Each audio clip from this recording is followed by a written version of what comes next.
I'll just start with a positive so we can get everybody feeling okay, I guess, going into the show here tonight, because I know there's a lot of people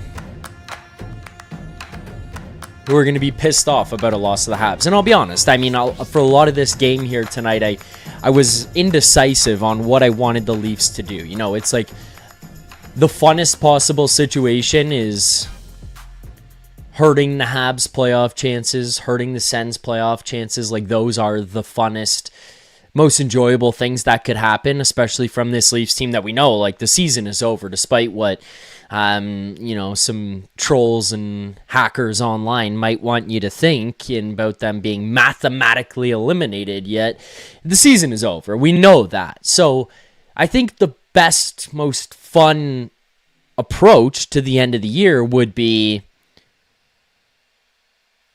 beating the Sens and beating the Habs and making their playoff positions uncomfortable. But at the same time, you don't want to pick up wins and you don't want to pick up points. You know, like, one of the things that I was tracking here tonight was where the St. Louis Blues were at. And they were up 4-0 on the Islanders. I believe it's now tied 4-4. I think the Rangers won here tonight. So you're kind of doing the out-of-town scoreboard on where other teams are at down the stretch. So it's kind of stuck in that middle, that weird place where it's like, it's really fun and awesome to beat the Habs and beat the Sens and make their season uncomfortable, but you kind of need to fall into a perfect spot here thanks to a masterclass, shall we put it, by Brad Treliving and Brendan Shanahan at the trade deadline last year, in which they gave up a first-round pick to the Boston Bruins that was top 5 protected rather than top 5 like what Florida gave up in the deal for Seth Jones, or top 10 like what they gave up in that deal for Seth Jones, or, you know, even just being a first-round pick. I don't even know. Like, only top 5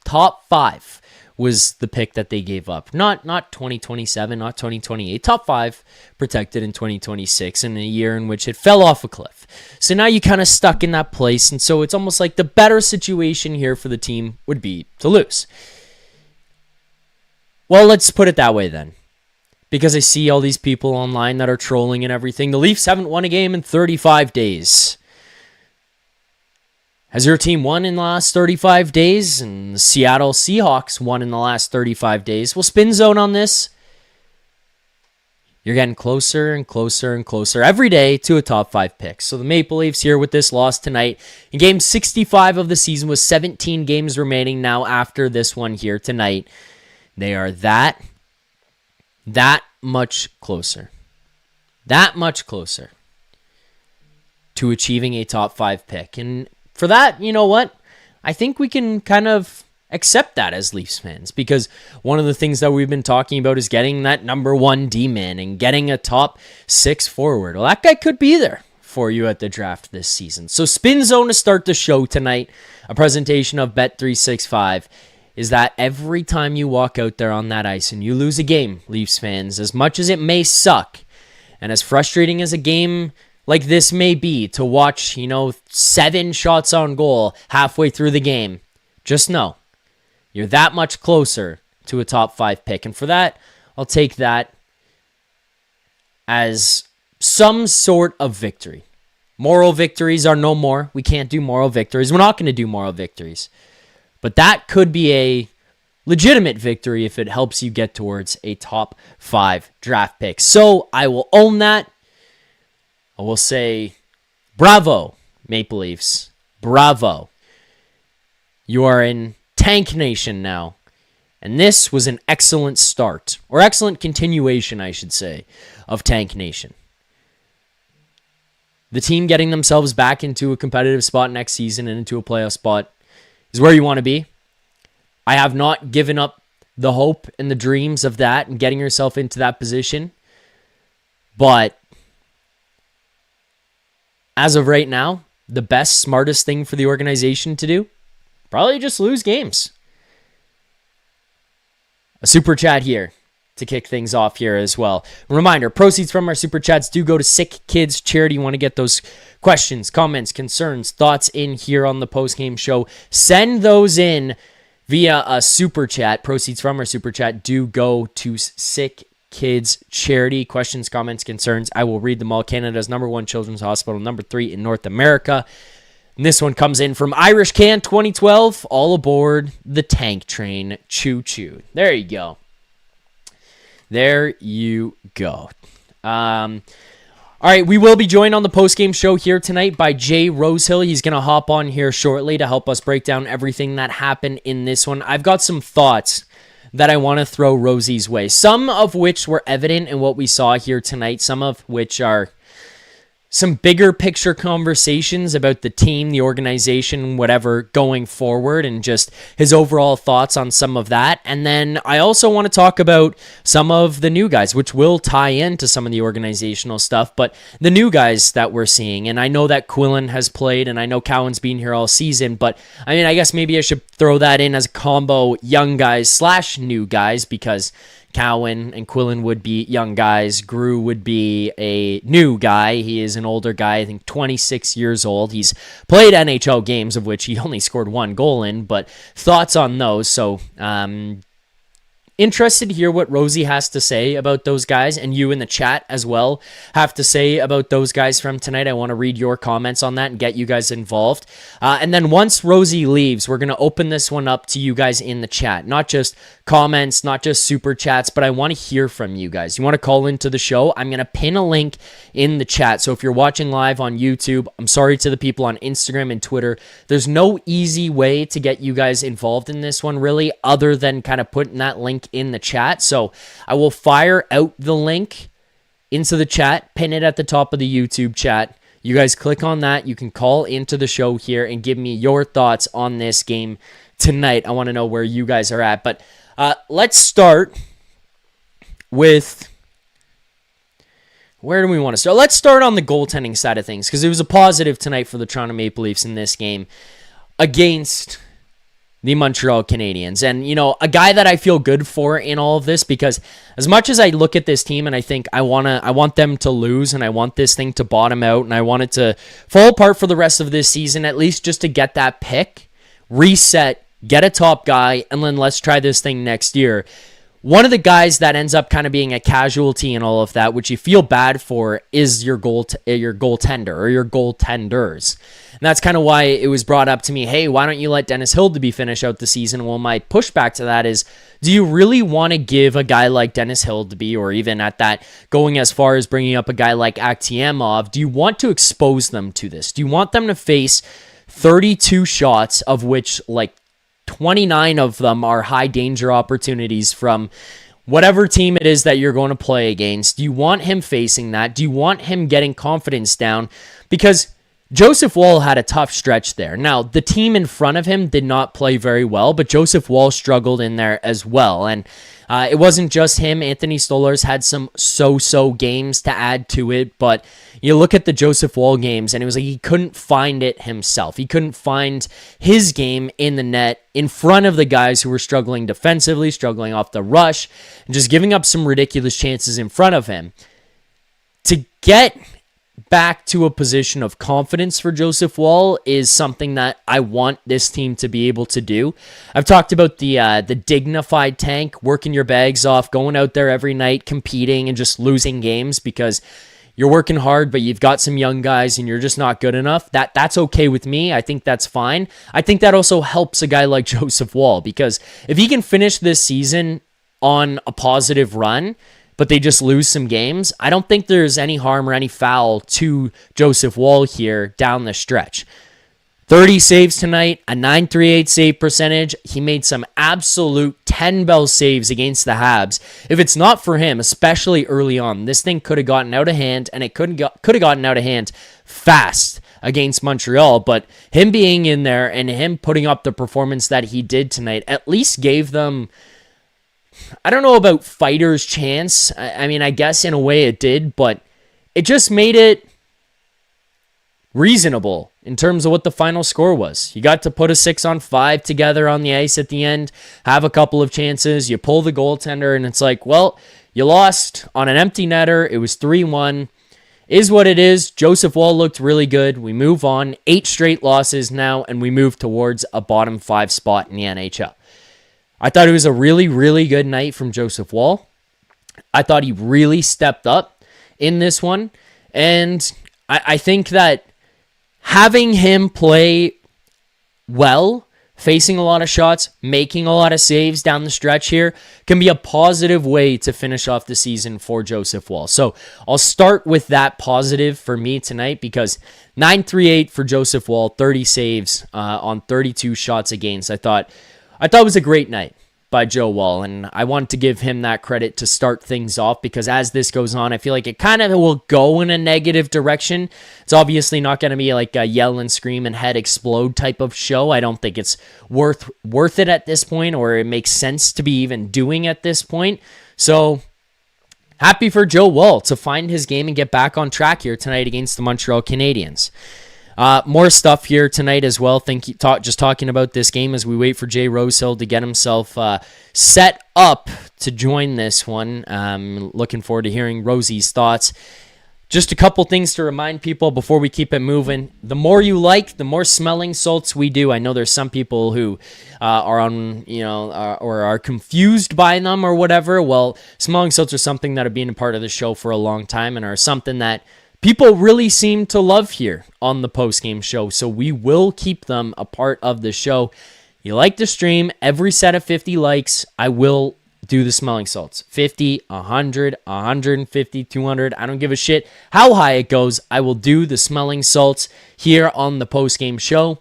I also owe you guys about 3 left over from the past couple that I just didn't have the smelling salts accessible to me. Everybody knows that I was in the middle of a move, and tomorrow will be the final day, the final completion of the move. I'm out of here tomorrow morning. I'm out of my parents' house, back into my own place tomorrow, so everything will be all settled, and there's no more, this is in that box, that's in that box. I'll be all sorted out by tomorrow.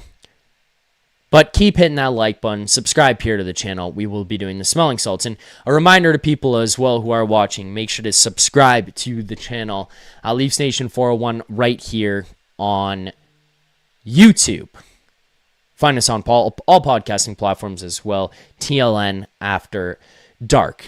Okay, let's talk about the way the game started and then how things moved throughout. So I was under the impression, based on what we saw earlier in the day and some of the reports that were coming out, and especially what was put up on Daily Faceoff there as well, was that we were going to see Jacob Quillen in a third-line opportunity. And this is kind of where I want to get to when Rosie comes on here as well, so we'll rehash this one a little bit. But I thought that we were going to see Jacob Quillen get that third-line opportunity, and we were finally going to see Craig Berube have to play him for more than 8 minutes a night.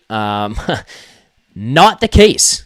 Jacob Quillen ends up finishing this one for 8 minutes and 25 seconds. He actually ends up moving Grew into that third-line center role. He plays with Cowan and Robertson to start this game, and for a majority of it, we'll talk about the adjustments in a moment, but he plays with them for the majority of it.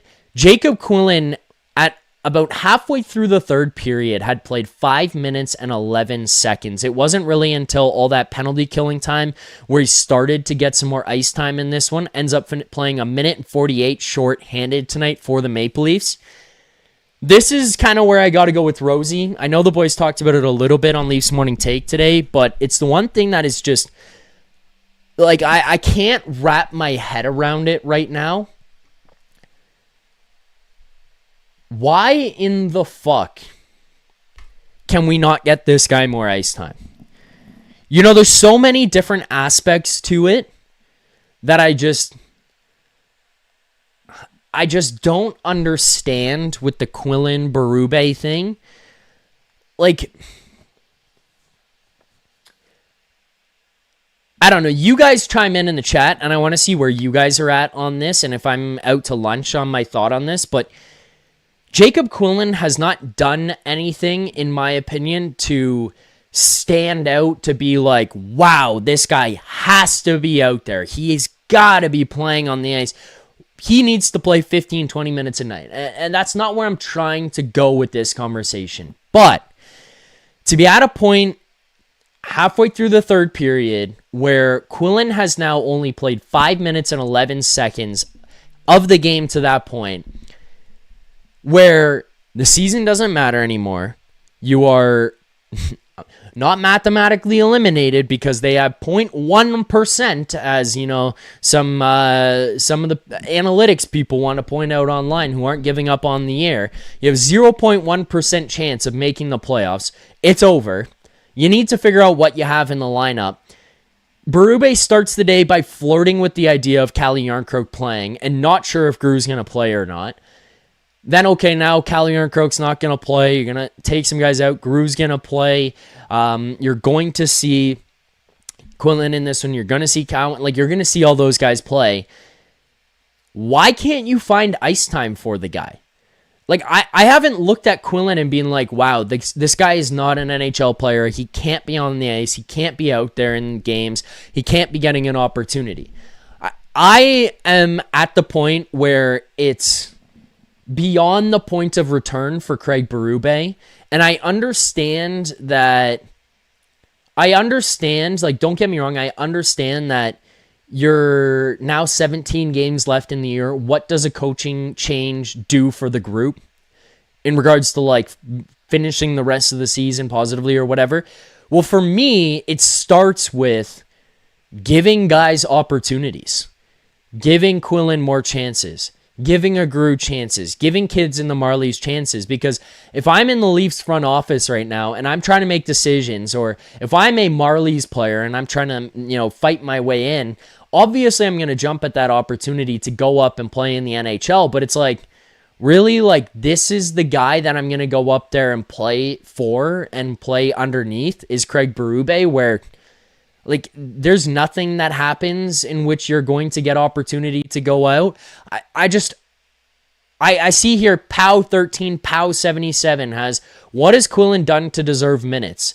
Well, my pushback would be, what has he done to not get minutes? Like, that's my question with it. Because if he goes out there and he's bad, I can completely understand that. But that argument goes up in smoke when you watch him, like, continuously put out Morgan Riley and Calle Jarnkrok and play Scott Laughton for 8 minutes. And, name your guy, Max Domi on the first line. You name all these things that he's done, and it's like, what have they done to deserve this? What have they done to deserve that? What have they done to get, right? Why do they get those chances? And that's why I just look at Quillen and say, why doesn't he get a shot? Why doesn't he get to play? And the concern for Quillen, because I know there's people being like, this is how bad it is if you're bitching about Quillen. Well, the concern for a guy like Quillen is, does he become Pontus Holmberg? Does he become Alex Steves, where they go on to the next team and they say, I'm not going to get the chance here. I know some other team out there is interested in me. They want me to play in the NHL. I'm going to take my chance to do that. Like, I don't know if people noticed, the other day, Pontus Holmberg is lining up on the first line left wing for the Tampa Bay Lightning. That's where John Cooper, who is a drastically better coach than Craig Berube, is at with Pontus Holmberg. And here in Toronto, he's a 13th forward. He can't stick in a constant lineup spot. And Craig Berube would rather look at guys like Calle Jarnkrok and have them play in your lineup. So that is what I am struggling with grasping here, and why I think getting somebody fresh into this lineup or into this bench and in the coaching room would be a good idea down the stretch. Even if it's not the guy who's going to be running the bench next year, like, let's just get positive vibes around this team. Let's get positive vibes around your young guys. Let's just give some guys a chance. Like, Craig Berube has very clearly made up his mind on some of these guys. He's not interested in playing them, even with the season being lost here right now. I would be ready to move on. Again, not trying to just pin blame on this year to Craig Berube. There's a lot more that's gone into it than that. I think the players quitting is one part of it. I think Brad Treliving's roster construction is another. I think injuries do play a factor here as well. But the Craig Berube stuff, I think, is it's just let's start fresh. Let's start fresh, because the guys seem to have tuned him out.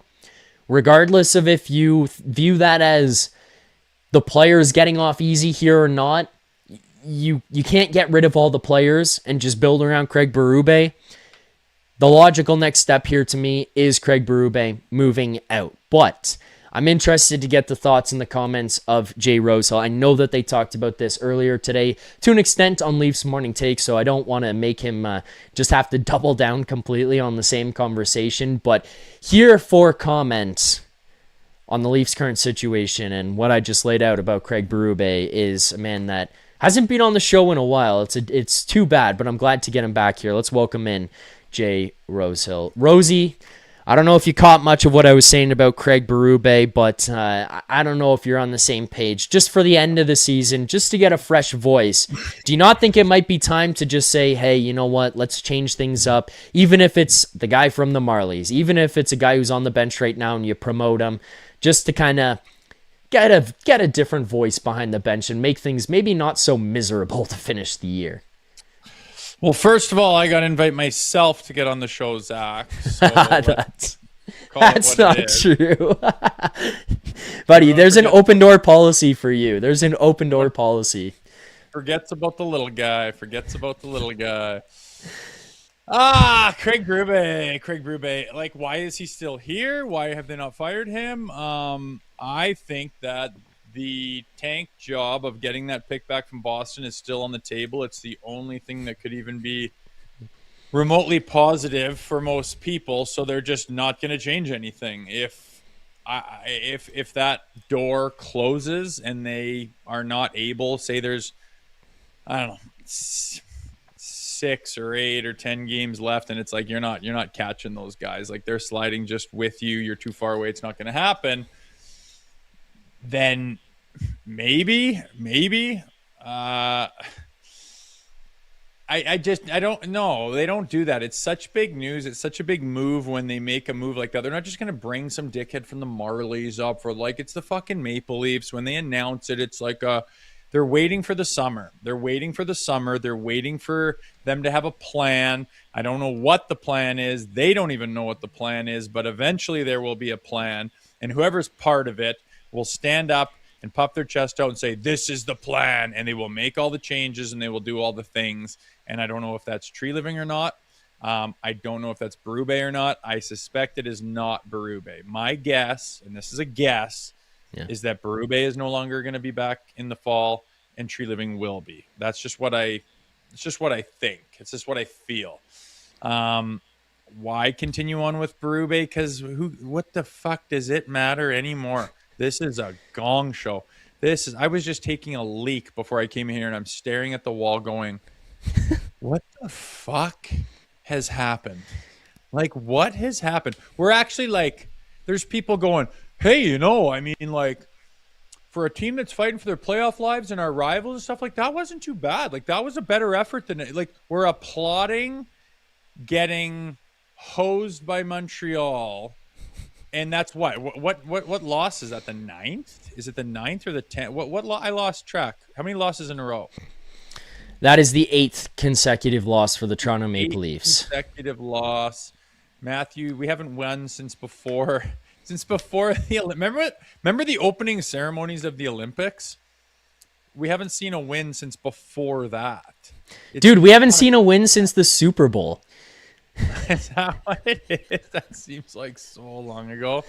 Sometimes, like, you get on board with, I wonder if, like, tanking would be a good job and it'd be good to get this back, and I don't know. And you wrap your head around it and you come to terms with it, and then sometimes you shake your head and go, what the hell am I? Like, what are we doing? Like, what has happened?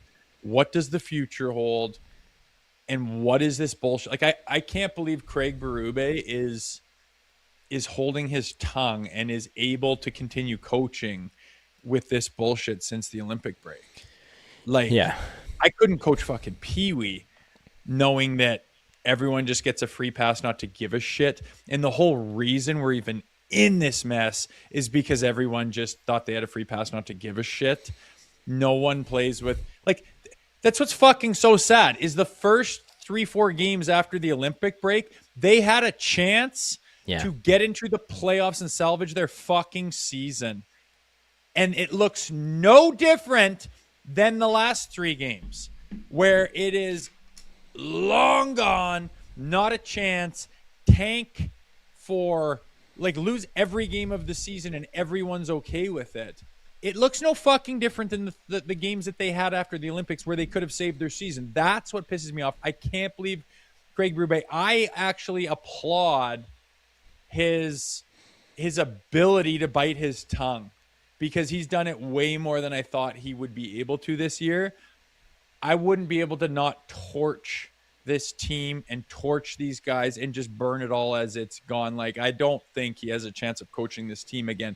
How have you been able to hold your tongue as well as you have, especially when accountability and those types of things and it being a country club has been their biggest fucking problem? I'm surprised he hasn't been harsher on this group. And right now, when it's a lost cause and everyone thinks it's cool to lose and you still have to coach that team, like, he doesn't think it's cool to, like, I'm surprised he hasn't had a couple of moments of weakness where he lets it fly. I have to imagine a lot of that is holding composure for future job offers. Because he comes out and he just flies off the handle one night, and then every other team's like, like, I get it, but like, maybe you shouldn't have said that. Yeah. I know, and I'm not saying do one of our lose our composure type of rants, but like, shown a level of like disgust where you can read between the lines type of thing. He's kept it together quite well, and there's just no way that he's on board with all the bullshit that the players are on board with. Like, they look comfortable losing. They look okay with it. It's gross. And again, all you need to know is the difference between a game like the last 2 or 3 and the ones after the break where they could have gotten to the playoffs. Like, it was do or die. You could salvage this. You're close enough. Yeah. If you can find that magic, that stuff you had after the Christmas break, it's in there. You could have laid that down and fixed your season, and like, anything can happen in the playoffs. It looked no different than the last 3 games that we watched. It looked exactly the same, and there lies the problem. Do you think that you played? You can answer this far better than I can. You've experienced it. You've been around coaches who have come and gone. You've been in teams that have had success, not had success at every different level that you've played in. Do you think that there's any harm that could be done to the group? The morale of the group, the trust of the group, maybe even the young guys of the group, by keeping him around throughout the rest of the season and just having it be as miserable as it looks to close out this year? Like, you're painting a picture that he's the problem, that he's the toxic one. I don't buy that. I don't think he's the top. I'm not saying he's done a phenomenal job. I'm not saying he's the greatest coach in the world. I'm not saying he shouldn't get fired. But what about all these guys being around all the other fucking guys on that team that don't give a shit about anything ever? The look on their face when they lose Game 7 is the same as when they lose fucking tonight. Yeah. It's like, what about the toxicity in the whole goddamn room? Why did this season happen? You really think it's Craig Berube?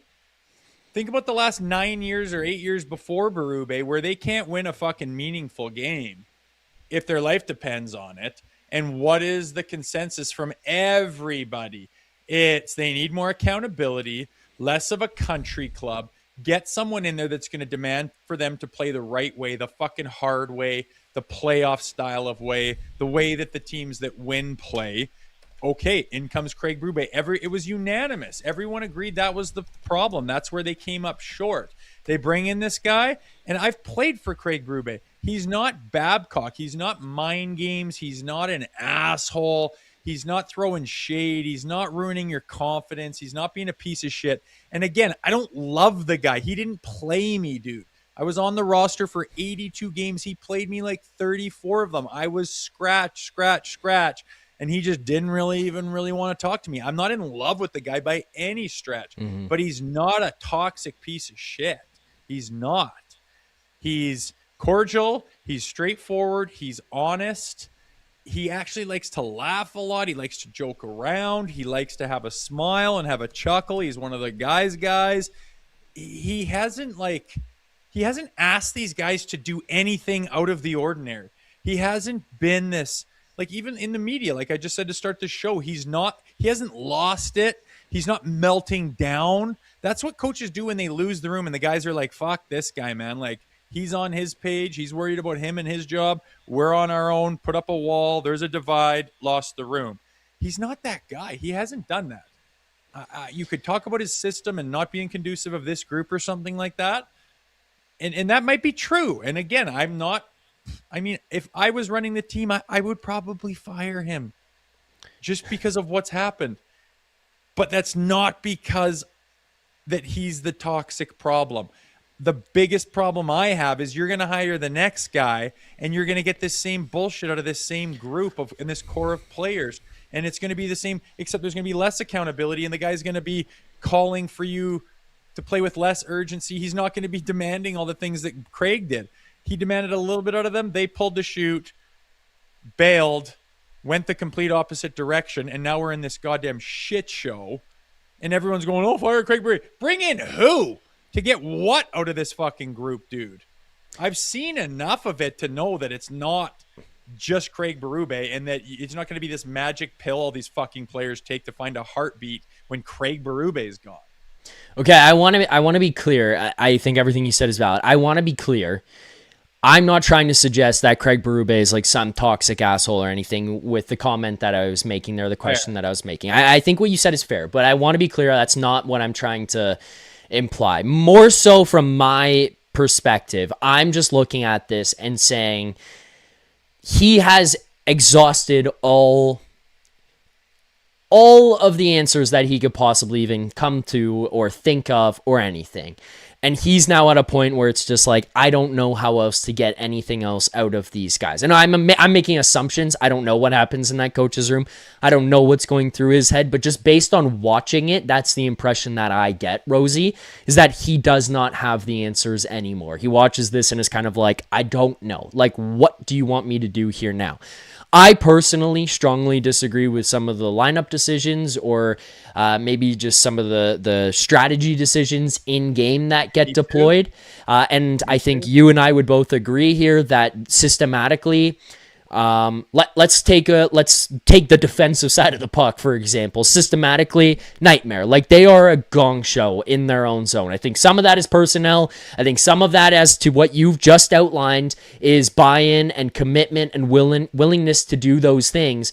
But it looks to me like they've just kind of tuned the guy out. And the biggest example of that, to me, was what happened in the Rangers game in that video that circulated after, when they all turned their back on him and he's going up and down the bench yelling. Like, it just kind of seems like it's one entity of Craig Berube trying what he can and the players just not listening. So I am not at all trying to suggest that he's like a toxic asshole. He's Mike Babcock or anything like that. I just want to be clear. I'm looking at this right now and seeing the way this is going. And I think that's good perspective that you just put in there in terms of how this goes the rest of the season and what has taken place.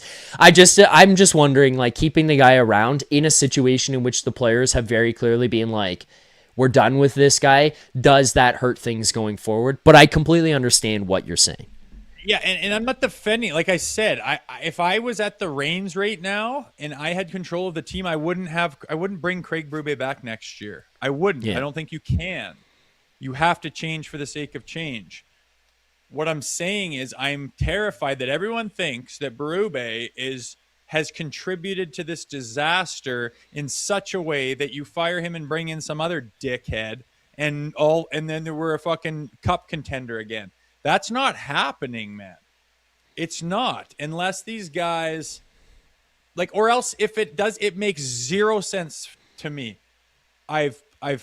There's nothing he's done that has made them quit on him. I understand a message gets stale.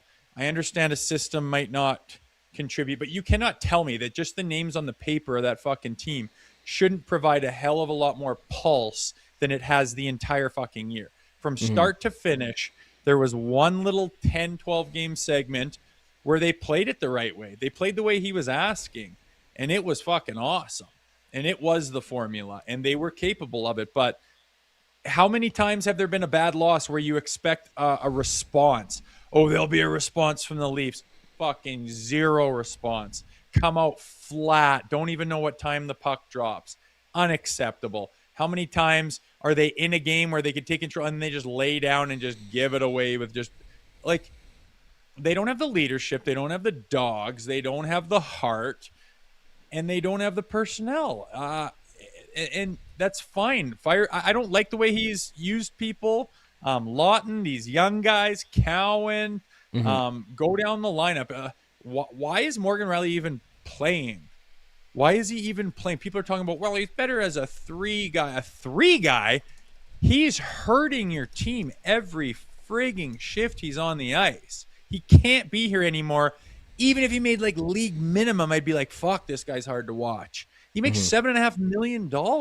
There's lots of things that I have question marks about. Hey, counterpoint on Rielly. Maybe this is what they're trying to do. Maybe that's why he's still playing. Well, okay. And to get to my point, there's no point in firing him now. There is no reason. What were you going to fire him during the fucking Olympics and try to make you're that many points away with that short of a window and have a new goddamn? What is he going to do? Instill a new system? What the fuck are you guys thinking? There was no time. If you wanted to fire Berube back in November, fine, but you would have fired him after how many months at the helm? Like it just would have been a total trigger pull, right? So when were you supposed to fire him? Just like tree living, like you let him do the deadline. What were you going to fire him after the first 3 games after the Olympics and then bring in a new GM? Like that's a huge deal in Toronto to name a coach and to name a GM. I get you can do an interim guy and put Newsy on there or whatever the fuck, fine. But if they're not going to make the playoffs, then they might as well tank. And like, there's no reason to make a change now. Like it doesn't even fucking matter if we get our pick back from Boston or not. It's fucking irrelevant. Okay, this year or kick it down the road 2 years. Like, fucking kidding me? We got major problems here, and we need change, which is why I'm fine if Berube gets fired. I would fire him too, but I just fear that everyone thinks this magical system is going to fucking wake this lethargic deadbeat team up, and they're going to start contending again. There's just deep issues that go far beyond the coach, and you could see it all year long, man. There was no fucking reason for it. Okay, well, let's go to one of the guys who I would think you're going to probably include in part of these problems, and that's Auston Matthews. He gets 12 games here without a goal. What do you pin this on? Is it his interest level? Is it an injury? Is it his ability? Is it the coach? What the hell is going on with Auston Matthews to get to 12 straight games without a goal here now? And is that concerning for you going into this summer, next season, the final 2 years of his contract? Where are you at on Auston Matthews? Oh, well, concerned, obviously, like as a follower and a person who cares about the Maple Leafs. It's pretty concerning to see the guy fall off the map like this. Like last year, everyone just assumed he had this massive secret injury, right? He goes to Germany to get looked at, and then little pictures of his shoulder taped up. Like everyone thinks he's been hurt. He's been hurt for 2 years. Like he's been non-existent. He's been basically a ghost this whole season, save for that little piece of time where they fired Savard, and it was after Christmas, and they got hot. And they were totally playing the right way. They ran the Florida Panthers out of the arena, even when the Florida Panthers decided to dig in and play Florida Panther hockey. The boys just ran them out of the building, and Auston Matthews was like a game changer. He looked dynamic. Everyone thought he was back, and then it just went away inexplicably. And everyone jerks off to the fact that he won a gold medal. It's a fucking two-week tournament with a bunch of all-star fucking teams. Yeah, it was great that he won that medal, and we hoped it provided him with a bunch of confidence to like blast off or whatever, but like he wasn't the best player on their team by a long shot, and like it was good for him, but it accomplished nothing as far as his play when he got back to the Maple Leafs. I'm very concerned about it. The longer it goes on, the more worrisome it is. Can you win with this guy? I mean, I have that question when he's at his best, to be honest. I don't really think he's a leader. I don't think he likes to lead. I don't think he likes the spotlight. I think he wants to just be a number 2 guy and score as much as he can. I don't know why he's fallen off the face of the planet. Maybe injuries do have a factor in that, but the Maple Leafs need to get out of this rut. They have no picks. They have no prospects. How you're gonna like provide an even shittier team for Auston Matthews to play on and expect like I don't think you can get out of this without moving him. And hopefully he starts playing better so that his stock gets higher. So sometime, I don't know, maybe next year's deadline, you move on from him and get as much as you possibly can back. People would have lost their mind if I said that 2 months ago, even though I thought it. Now everyone's kind of like, yeah, like it's more of a mainstream thought. Super talented player. I like how he plays some defense too. But as far as being able to be the leader of a team and engage in a way that like takes over games and puts the team on his back, like I've literally never seen it. I keep looking at it and hoping that under someone else, again, not trying to pinpoint this on Berube, just starting fresh next year, getting a new voice, like having a blank slate on a season, things will change. I think I'm trying to be optimistic. I just find it hard to believe you go from 1 year scoring 69 goals and the Hart Trophy and Selke nominations and winning the Rocket for the second time in your career to being a 30-goal scorer again. And I know people want to immediately associate it with Mitch Marner. Well, unfortunately for that argument, I'm going to have to put a pin in your balloon and pop it because Marner was here for the middle year. He was here for the year last year where he scored 30, and it's just looking the same here for the most part. I'm trying to defend him, Rosie. I want to believe in the guy. I want to show some trust. So I'm at least holding on to that, but it gets harder every single day. And in a game like this against the Habs, it felt like one of those nights where he could have really stepped up and done something.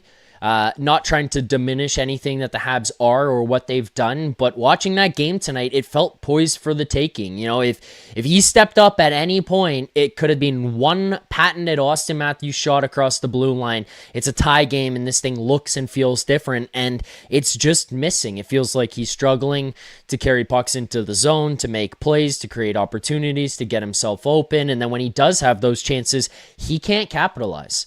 Like, he had a chance right alone in the slot. Can't get it past Dubas. He has a chance in the third period. You know, last year, or 2 years ago, it's step across the line, little step to the outside, pull that thing back in, and he's beating it by the defenseman's ankles up top. And instead, he just keeps going outside, loses the puck, or he fires it off a shin pad. It just feels very different. And even from, that's like a technical standpoint, but it's also the bigger picture of like the takeover. You know, that clip circulated again. I don't know if you saw it, but McKinnon against Vegas in the outdoor game where he picks up speed in his own zone, starts cutting up the ice, and the camera goes to Pietrangelo. He's mic'd up, and he goes, "Oh no," because Nathan McKinnon is coming down on him full speed. That is that takeover. And Auston Matthews just seems like he's missing that right now. I can't figure out what it is. I'm trying to be optimistic and say it comes back under a different style coach, line mates. I don't fucking know. But again, I'm like grasping at straws or the idea of it coming back more than anything. If he falls off this much because he doesn't like the coach, well, then you're just confirming what I'm fucking saying. Like, that's embarrassing.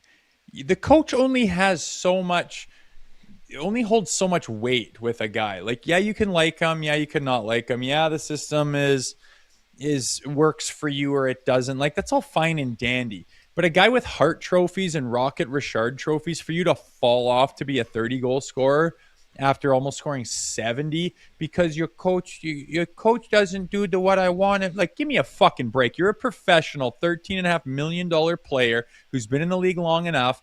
Whether you see eye to eye with your coach or you love him or you hate him or anything in between that, you go out there and you light the fucking lamp to the best of your ability every single time. I don't buy that. I buy the he's been chronically injured narrative more than I buy that narrative. And if that is the narrative, that I want to move on from him even fucking more because I have been coached by Craig Berube and there's nothing the guy's doing or saying that is handcuffing him this bad. There is 10 minutes go by in a period and you could trick me into saying he went to the locker room. He's not on the bench anymore because I haven't even fucking noticed him minute after minute after minute after minute. And like you say, he doesn't jump off the page. He doesn't have a burst of speed. He doesn't have a dynamic play. He doesn't have anything dangerous going on. And when he does make a play, lately he's been fucking it up or butchering it, or it looks like this kind of half a second late hoper, like, yeah, a chance. And it's like, nope, that didn't fucking go in like it used to. if that's Craig Berube taking that much power away from him, then what the fuck were you even worth, man? Like, I'm sorry. The guy's a phenomenal talent. There's no way that the coach has done this to the guy. Like, what is he, Jonathan Chichu? He's gone like, just going to progressively cut your fucking goals in half every other year until you're like out of the league. He's on that bloody path. It's unbelievable. And if it is the coach that he's sad about, holy fuck, only proving my point that you can't win a Stanley Cup with this guy.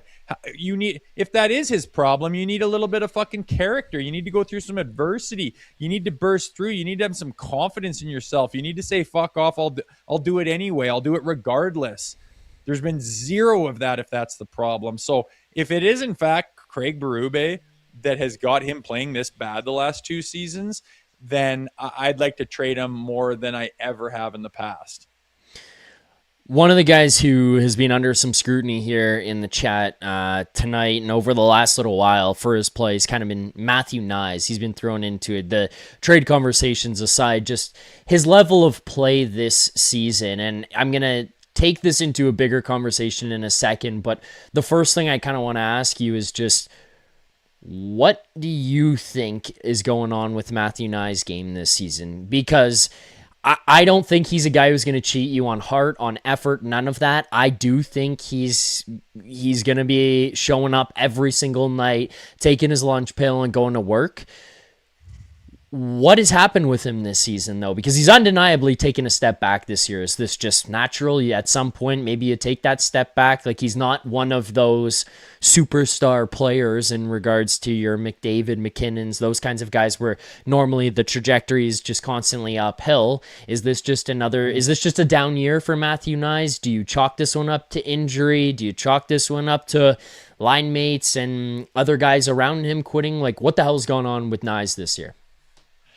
Yeah, I wish I knew, man. That's I mean, the whole team, right? Like, it's the same team that was on paper in, right before training camp, where people are like, oh, this could go well. There's reason to think that this could check some boxes.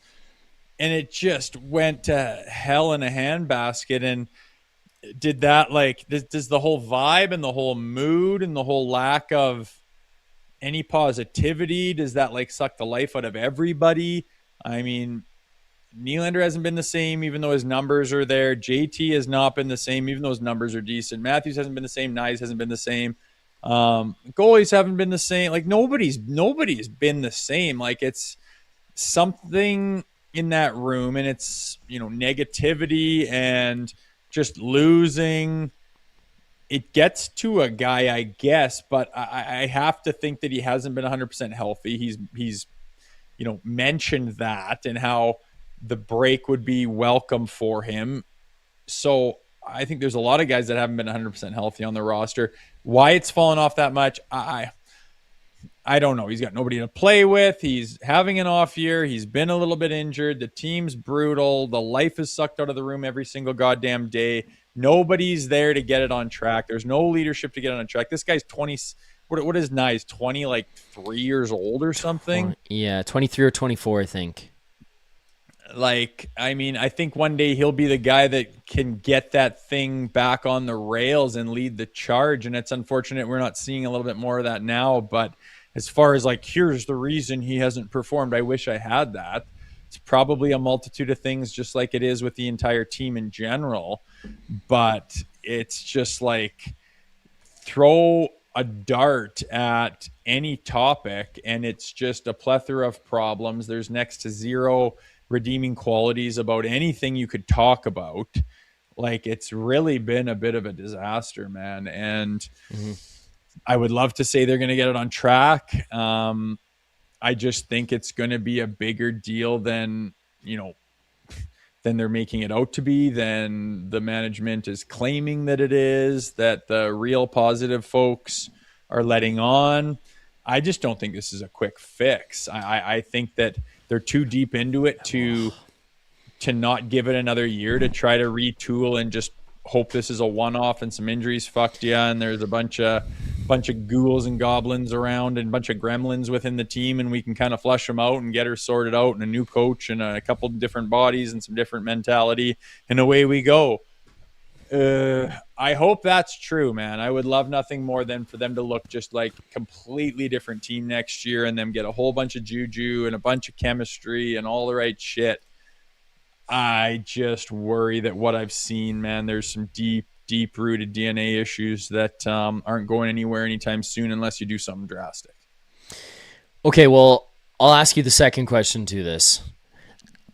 I think Knies is battling through something. You brought up the Olympic break, him being refreshed, him coming back out, and then we're going to see something different out of him.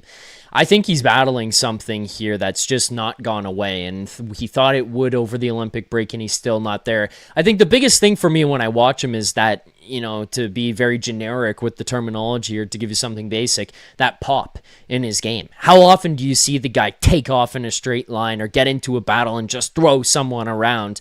It's there at times, like you saw him do it to Lane Hudson tonight, where he kind of just put his hand on him in the corner and threw him 10 feet away, and it was like, holy fuck, there's the big man we all know. But it just hasn't been there, and I don't think it's for a lack of trying. I think it's just because his body is just not able to right now. I think a lot of it has to do with that knee injury. So, Rosie, what I will ask you is, because somebody online was telling me that they weren't mathematically eliminated anymore, so it's a disservice to the fans to sit these guys, but how do you not right now go to Knies, Nylander, Matthews, and say, hey, boys, like, let's shut it down. There's a chance here we can get some Marlies into the lineup for the last 17 games. We give guys a shot. We see what they've got. We see if they can help us next year. And it's not just because you're just sitting guys for the sake of sitting it. We brought up, whether it's causing a problem or not, Matthew's shoulder is taped up. I don't know what's going on there, but I've worn the KT tape. I've had it. I'm sure you've had it at times, and you've gone through it. You don't wear it for the sake of wearing it. You're probably dealing with something.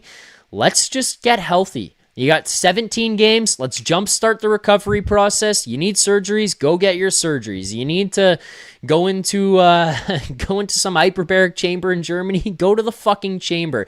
Nylander, you barely practiced at the Olympics. Shut it down. Like, let's just get to the end of this season. Shut it down.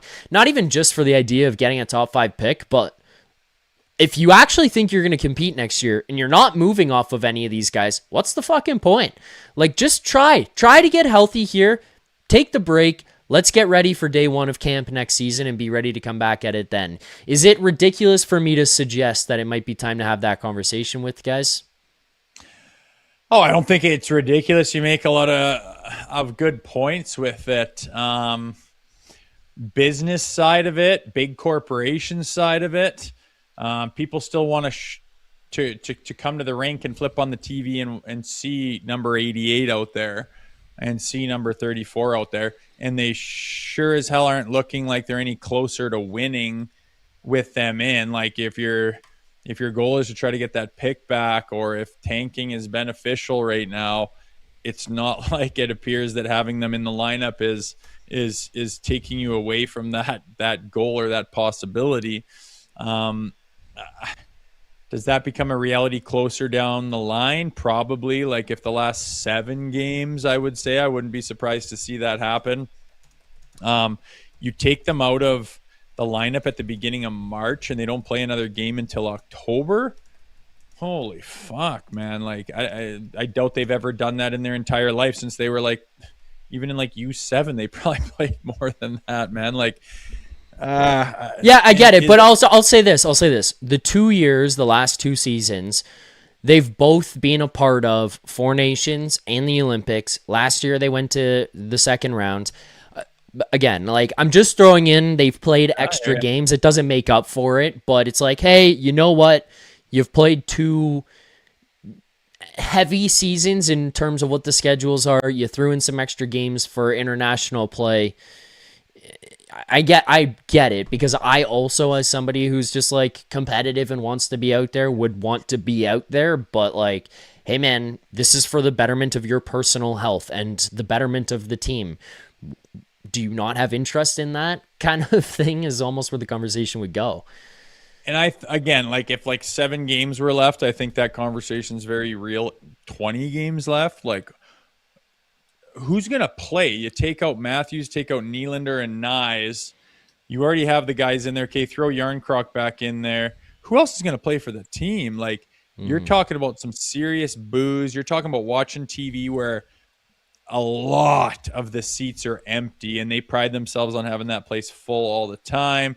It's just too, I think from a business standpoint, that's too long of a time to throw in the towel for. Like there's too much time for people to go, hey, wait a second, this is bullshit. What did I pay for season tickets again?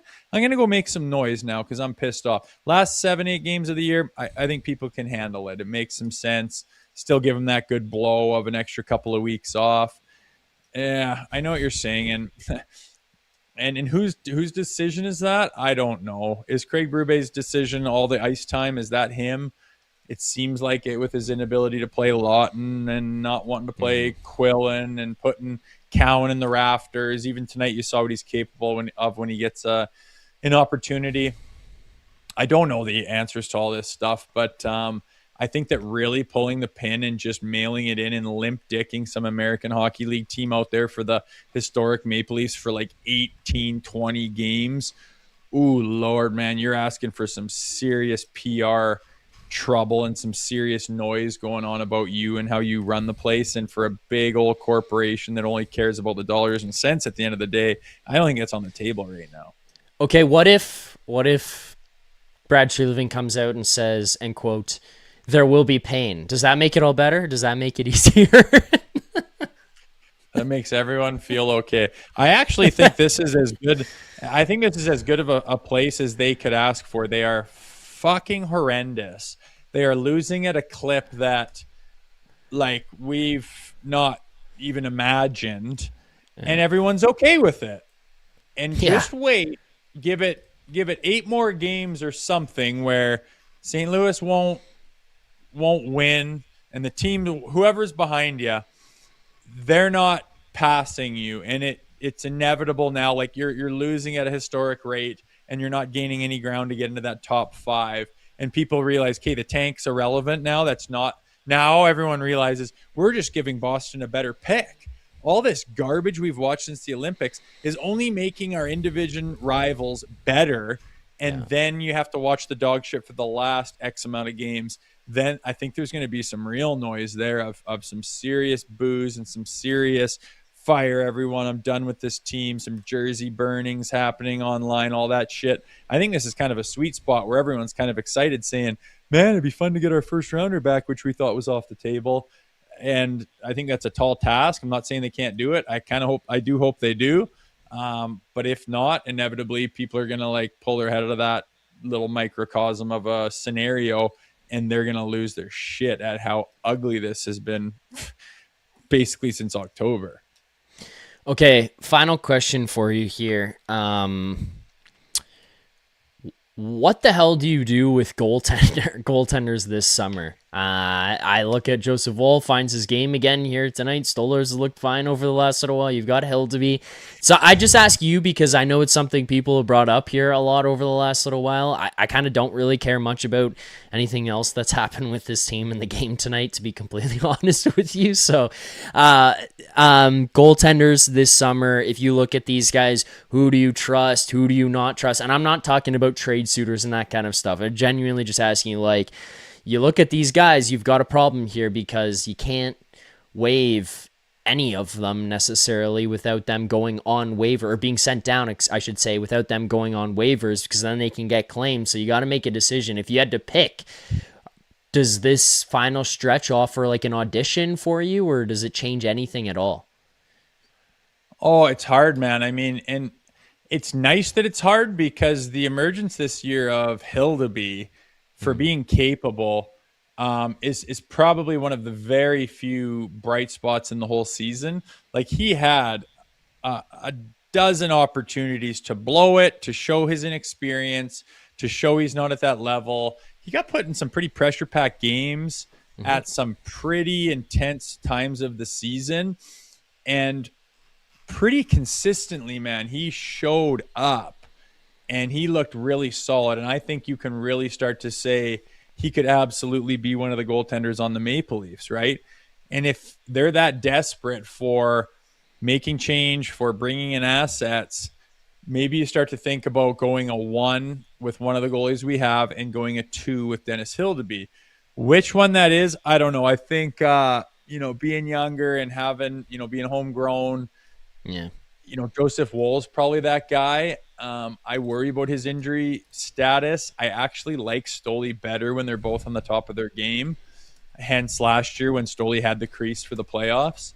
But Stoli's been hurt consistently now too, and his play this year, especially at the beginning of the season, was a bit ho-hum. Again, I would be open to any offers. Anyone wants to call, you're bullshitting with the GM. You know what teams don't have a goalie and are desperate for one. Start asking around. What does it hurt? What do you need? What do you like of us? Which one of our goalies we got? We're starting to realize that we got some issues for sure, but we're kind of deep in the goaltender position. What are you thinking? Which one? Who do you like? And just see what's out there. See what the options are. See if someone's so intrigued, going, "Fuck, I'll tell you, if we had so and so this year, I wouldn't even be in the position, whatever the situation is. Go to the guy who needs a fucking goalie and see who he likes and see what he's willing to offer you. And if you move off one of the guys right now to get Hill to be in the mix, I mean, you don't have a lot of options, man. There's not a lot of ways to get fucking players on your team, to get prospects, to get draft picks. But there is, in fact, one of them. Okay, actual last question. Cowan, over the last little while, getting a lot more playing time with McMahon being gone, Waugh being gone, Lawton now being gone, Quillen getting a more regular opportunity in the lineup. You saw here tonight, Grew steps in for the Maple Leafs. I thought he had a pretty decent game. He actually ends up playing. Grew plays here 14 minutes and 13 seconds. He played 1:43 on the penalty kill. A lot of that came on that final penalty kill that the Leafs had. Have any of these guys stood out to you? Any of them show some promise or make you feel positive about next season and their ability to step up from internally? Like Quillen and Grew or what? Yeah, Quillen, Grew, Cowan, even if there's any Marlies that you're familiar with. I mean, Cowan to me is, I think he should have been on the team. I think he got used okay. I didn't love it down the stretch when, you're like Kelly Yarncroke wouldn't have made that play with Nylander tonight. He just wouldn't have. Cowan has a ceiling that's very high. This season is dog shit. You should give him every bit of experience. It's like free experience with a young kid. He's only 20 years old, and this is free experience for him. They don't mean anything. He can make mistakes. He can learn a bunch of lessons, and he could play 18 plus minutes, and it's free. You can't, name a playoff team where you could give that guy that experience to make those mistakes and play those minutes where you're playing really valuable games. You couldn't. The Leafs haven't had that luxury in 10 years. So why not use it the hell out of it now? As far as Quillen and Grew, they look fine. There's some upside. Why not give them some more opportunity? Berube seems to have it out for Quillen for some reason, won't really play him. I think he was the least played player on the ice tonight at about 8:30 or so. 8:25 he ends up finishing with. Yeah. For what? And again, I still think that's Berube, still being a coach, being like, I can look down at take your pick with Nylander and not kick him over the boards again because I'm gonna throw Quillen out there. He still hates losing. He still feels like he's playing for something, and that's why I kind of mentioned how I can't believe he hasn't kind of snapped, because I bet you he's the only one who feels like we need to fucking win every night still, even though there's no reason for it. But I mean, to get it back to the guys, they're fine. They don't blow my fucking doors off. They're not changing anything. They're not moving the needle. They're fine. I don't think that Grew is going to be on the team next year. I don't think Quillen's going to be on the team next year. It's nice to have him there and get him this experience, but I mean, none of them blow my hair back. It's good just to get them these reps just for purely experience, I guess. Cowan, I think, has got tons of upside, and I think they need to use him accordingly to try to get him to be as good as he possibly can as soon as possible. Yeah, I don't know. Nobody's really jumped off the page to me, and then I get the point about the coaching aspect of it for Berube there. I completely understand that. I guess to me, I just look at it and I'm like, I know the season's over. I think you know the season's over, unless him and that guy on Twitter are, sharing notes with each other. And it's like, well, we still got 0.1% chance here. I think everybody should know at this point. So that's the only thing where I'm like, yes, you're right, Rosie, where he looks at it and he's like, well, am I going to put Quillen? Am I going to put Nylander? Am I going to put Quillen? Am I going to put Matthews or Knies? Yeah, he's going to put those guys out over Jacob Quillen. But I just think, like, could you not find the guy like a minute and a half more ice time? I feel like there's a chance here or there to do it. But again, I'm not on the bench, and I don't know what it's like to manage a bench in an NHL game. It's fast-paced. It's difficult. I get it. I just look, and I'm like, what's the point? What's the fucking point? Like, just I think if you're management, you say, hey, give these guys this amount of minutes, make sure they play this much. We want to take a look at these guys. We want to see them in different situations. We want to put them in positions that they haven't been before, see how they react. We want them to get this experience. You let that be known to the coach. I think that you should probably do that. I think that happens all the time. Yeah. I don't know if that's happening or not. Doesn't seem like it. Berube is still just doing the regular coach thing and trying to win every hockey game that he coaches is what it looks like. And there you go with those inexperienced guys not getting many minutes at all. All right, well, Rosie, there's a movement in the chat here right now. It seems like the chat has bought in on where they want this team to go in the direction they want them to go. They have called this one "Fuck Off for Verhoff," so I think we can get behind that, okay? Fuck off for Verhoff. Thoughts? I don't mind that. I was thinking about that today, and I'm like, I wouldn't even want McKenna. Would you take McKenna number one? Dude, this is the problem where it's like the idea of I think this is one of those drafts where it's better to not be number one. Like, do you know what I mean? It's easier to not have the first pick, because if you pick McKenna and he doesn't turn to be McKenna that you expect, then it's like, oh, you picked McKenna and all these other guys that are behind him will probably be really good. Like, look at the mock. I've been looking at the mock draft. You've got a lot of really good players coming up behind Stenberg, Verhoff, this Chase Reed kid, Malhotra, Tynan Lawrence, like, even just those guys that are projected to go in the top 10. And I don't know how familiar you are with the prospects that are coming through here, but a lot of those guys are all still projected to be like really good players. I would almost rather sit in like the 2, 3. Now I'm getting greedy, but I'd rather sit in like the 2, 3, 4 hole so that somebody else ahead of you can make the decision, and then you can just like pick the next up guy. Because if you sit in that one spot, this is the other side of it. You sit in the one spot and you're like, we're going to get the number one D-man. We're going to get Keaton Verhoff. And then he just doesn't turn out to be the big guy. And like Gavin McKenna goes on to be some stud. You're going to kick yourself for years coming after that. It's a terrifying thought, man. But all you can do is go off what you have right now. And I'll be the first to admit I don't have like hours and hours of experience and tape and watching all these guys, but Verhoff seems like, we interviewed him too, and I kind of pride myself on getting a good sense of a guy's character by asking him questions and talking for a guy for 15 minutes. He just seems like this grounded, planted, head on his shoulders type of stud. Yeah. And he's like a 6'4", 220 young D-man who hasn't even come close to hitting his prime.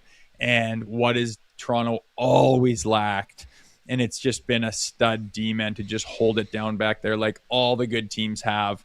And then McKenna, like, it's just always like it's 6 to 1, half a dozen. I don't know, like, he can be so good, but I don't like him in the face of adversity. I don't like when I've seen him really get pressed. Like, yeah, you can go light the tits off the fucking Ontario League when your kind of skill level and thinking is beyond everybody else, but that's not a true test, of what it could be like when you get and Toronto's a different story, and to be a stud and to expect to like be Auston Matthews and win the game, it's tough, dude. Where a D-man can kind of just quietly develop a little bit better. I lean towards Verhoff, especially because it's the Leafs. And I have my worries that McKenna I don't know if he knows how to play the right way to be that dominant in the NHL as far as leading a franchise to the promised land. And I just lean towards Verhoff. That's all I'm really saying. Yeah, I get it, man. 6'4", 212. He's got 20 points in 32 NCAA games right now. He's like 18 years old or whatever the fuck. It's like, holy shit, dude. This is a mutant on ice. And the idea of that makes me real excited, especially considering you're a team who just has not had the number one guy. You just haven't had the stud back there. So, but like, dude, not to be idea... weird. Go ahead. Go back to Matthews' draft. I think like to Chuck, Matthew went like 6th or 7th or something. Yeah. Would you rather have him?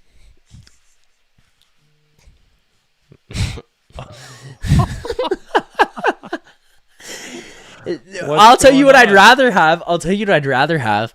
In the draft the year before that, we picked somebody at number 4, and in that draft went Noah Hannafin and Zach Werenski and some other guys on that list on the defensive side of things. I would have rather gone that way, I'll tell you that.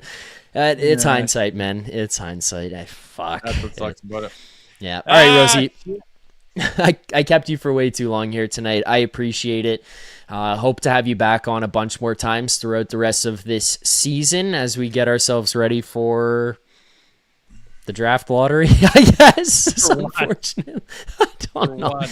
I'm trying to pump the season up, dude. Like, I still got to do shows here, so I'm trying to pump the show up. Like, we're gonna do shit, I guess. Wow. I do the Tankathon. Yeah, it's always true. Lots to talk about. I will invite myself back on sooner than later, man.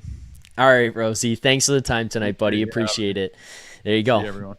Jay Rosehill on the Leafs Nation After Dark, giving his thoughts on the Leafs game tonight, the season in general, what to do going forward, as well as, getting ahead of ourselves and thinking about the upcoming NHL draft. Who would you draft this year? Jay Rosehill weighing in on that. So appreciate him giving his time. If you guys are in the chat right now and you haven't already, hit that like button, subscribe here to the channel. 50 likes have come and gone here on the postgame show. We're currently sitting at 88 likes right now. So we get it to 100. We'll do them again. But for the first set of 50, you do the smelling salts. There you go. There's the smelling salts for 50. We're also going to open this thing up here in a moment to those of you in the chat who want to call in. The link is pinned at the top of the chat there, so you click on that. We will hear all of you guys out who want to call in and give your thoughts on this season, this team, whatever it is. So let's do that right now, not waste any more time. Let's go to our first caller on the line here, Jordan G. Jordan, how's it going tonight, brother? Hello, Zach. How are you, sir? I'm good, Jordan. I've accepted fate at this point. So you know what it's like. Losses right now, they just come and go. Like I can't be mad at them. I don't think I can have a bad day. It sucks losing to the Habs. I will be honest there. It sucks losing to the Habs, but I'm okay. It's loss in regulation. You help get yourself a little bit closer to that top 5 pick. So I'm okay, Jordan. How about you? I'm good. As I think I've told you previously, I hope they lose every single game the rest of the season. That is correct. Just keep losing, break the longest losing streak, which is 10 games. Just keep going. Now, if they do get the first pick, they got to go with defense, but which means they probably will not because they're stupid. So we know how that will go. I am happy, though, that Cowan's getting more minutes. I think we talked about that previously, so that's a positive. But I've said it before, and I'll say it again. As long as Matthews and Nylander are the 1 and 2 on this team, they're never going to win anything. So it is what it is. The offseason moves that they made to try to replace Marner obviously has been a disaster, which is bad. But I will say this. If Berube or Trey Living is back next season, it just shows you that Helly doesn't know anything about hockey and the ownership just is completely clueless. They both need to go. Yeah. I would also throw in there, I think that there would be a very clear indication of what MLSE and Rogers, for that matter, who's kind of running that operation right now, view about spending money, because I think that's also part of it. I would agree with you in terms of the hockey side of things. I think that's probably a fair assessment, but I would also assume that the idea of firing guys and paying them to not be here is something that they're considering and is also becoming evident, which kind of just goes back to the dark days of the Maple Leafs. Right, and obviously they print money hand over fist. So paying Berube or Treliving a couple $1 million a season is really peanuts to them. But yeah, if they're going to be cheap, that would be a disaster. But yeah, I'm just at this point now. It's just you got to hope they lose. I'm score watching the other teams at the bottom. Yep, rooting, same. Like St. Louis got a point tonight. Okay, good. We're cheering for Vancouver and Calgary and. Hopefully we get the top 5 pick back. But then obviously if we do, then we lose our pick the next season. But I'd rather get the pick now. So at this point, that's just what we're rooting for. I know you were mentioning maybe sitting out the top guys, but you know what? We're losing with the top guys. So I say we just keep doing what we're doing and hopefully they just keep losing. So you're keeping everybody in, keep the coach in. You're losing. Why change it? Right. That's just, I think for the long term of this franchise, that's what we got to root for now. And it is kind of weird rooting against them, but you just go, hey, look, we're not making the playoffs this year. So let's just hope we can get our pick back and then knock on wood, maybe they can turn it around next season. So do you have any faith that they can turn it around next season, though? Because you did say last show you called in, you said it here tonight to lead off your call. If Matthews and Nylander are your 1 and your 2, you're not winning. Those are your words, not mine. I'm not trying to put it in your mouth. So if they're back, because I think that's the only way that they can be competitive next season. I don't know who they go out and get right now that make them competitive for next season, Jordan. So let's assume that they stay, because that's also the easy thing to do, and I think that's what MLSE would prefer. And Brad Treliving, for that matter, I think that's what they would prefer. Can they turn this around? Can they be competitive next year in your view? So look, I did say they're not going to win anything. So do I think they'll win the cup with these teams? No. But do I think they can make the playoffs? Maybe win a round or two? Sure. Which, look, as frustrating as the last 9 seasons have been, I do enjoy them making the playoffs because we had that stretch where they were god-awful for about 10 seasons. And, you just knew before training camp even started. So, yeah, I'd rather them be competitive than not. But now here's another thing to look at. If they are god-awful next year, maybe they get rid of Matthews and Nylander and we do a complete overhaul. So I don't know. I'm kind of torn on that. Yeah, I think if the goal is to be competitive next year, they're not going anywhere. The only other alternative that I could see is a conversation ends up being had in this summer where... And I'm not saying that this is the exact fit. I want to be clear to people on that. But the idea you start to explore San Jose or the LA Kings, and your conversations with those guys start to become, you get Auston Matthews and we get the likes of, and it obviously the packages would change and everything, but I'm just throwing this out there as an idea. But the packages, let's get back a Quentin Byfield, a Mikey Anderson from LA. Let's get back a pick in there. Okay, let's go to San Jose. Do you get Sam Dickinson? Does Sam Dickinson come here? Do you target a Misa? Do you target... I don't even fucking know. Pick your young guy that's coming through San Jose. Do you start to try to pick off some of those guys? That would be the only way I think you could still remain competitive next season if you keep one of the two and the other one you ship off. But Jordan, the only thing I would say to that is you have to get a stud defenseman in that. You can't just go out there and replace them with forwards. I'm sorry, you need to find the guy who's going to be the big piece that comes back and can log minutes on the defensive end and is on the younger side. Yeah, I agree with that. I mean, look, at the end of the day, defense wins championships, so I agree. Yeah. But yeah, it's going to be interesting to see what happens. It's obviously not normal because we've been competitive for the last 9 seasons. What I'm also very curious about is if they do get rid of Treliving, will they just hire another GM? Are they going to bring in a president of hockey? Because I think a president of hockey probably would help that situation. Because honestly, Pelly is not a hockey guy. Now, who that would be, whether that's Doug Armstrong or whoever, I don't know. But they probably should get a president of hockey. I think that would be wise. And then in addition to that, obviously a GM. So. Yeah, I would say maybe a guy like Doug Armstrong if he's available, and then starting to look at that. I also think there's probably some other guys. I think Eric Tulsky, who's a first-time GM in Carolina. Obviously, it's beyond his first time here, first year in Carolina, but I think he's done some really good things. Are there some smart people out there who could do that? I think now is an appropriate time to bring in somebody who's new and young to the game and creative in their approach. It wasn't when Kyle Dubas came in. That's the issue that they ran into. I think they mistimed a lot of this stuff, but I wouldn't mind that now. But to that point, as you just brought up, if you bring in somebody who's going to be young and or a first-time general manager, you need a president of hockey ops to be a sounding board and be somebody who can give them advice.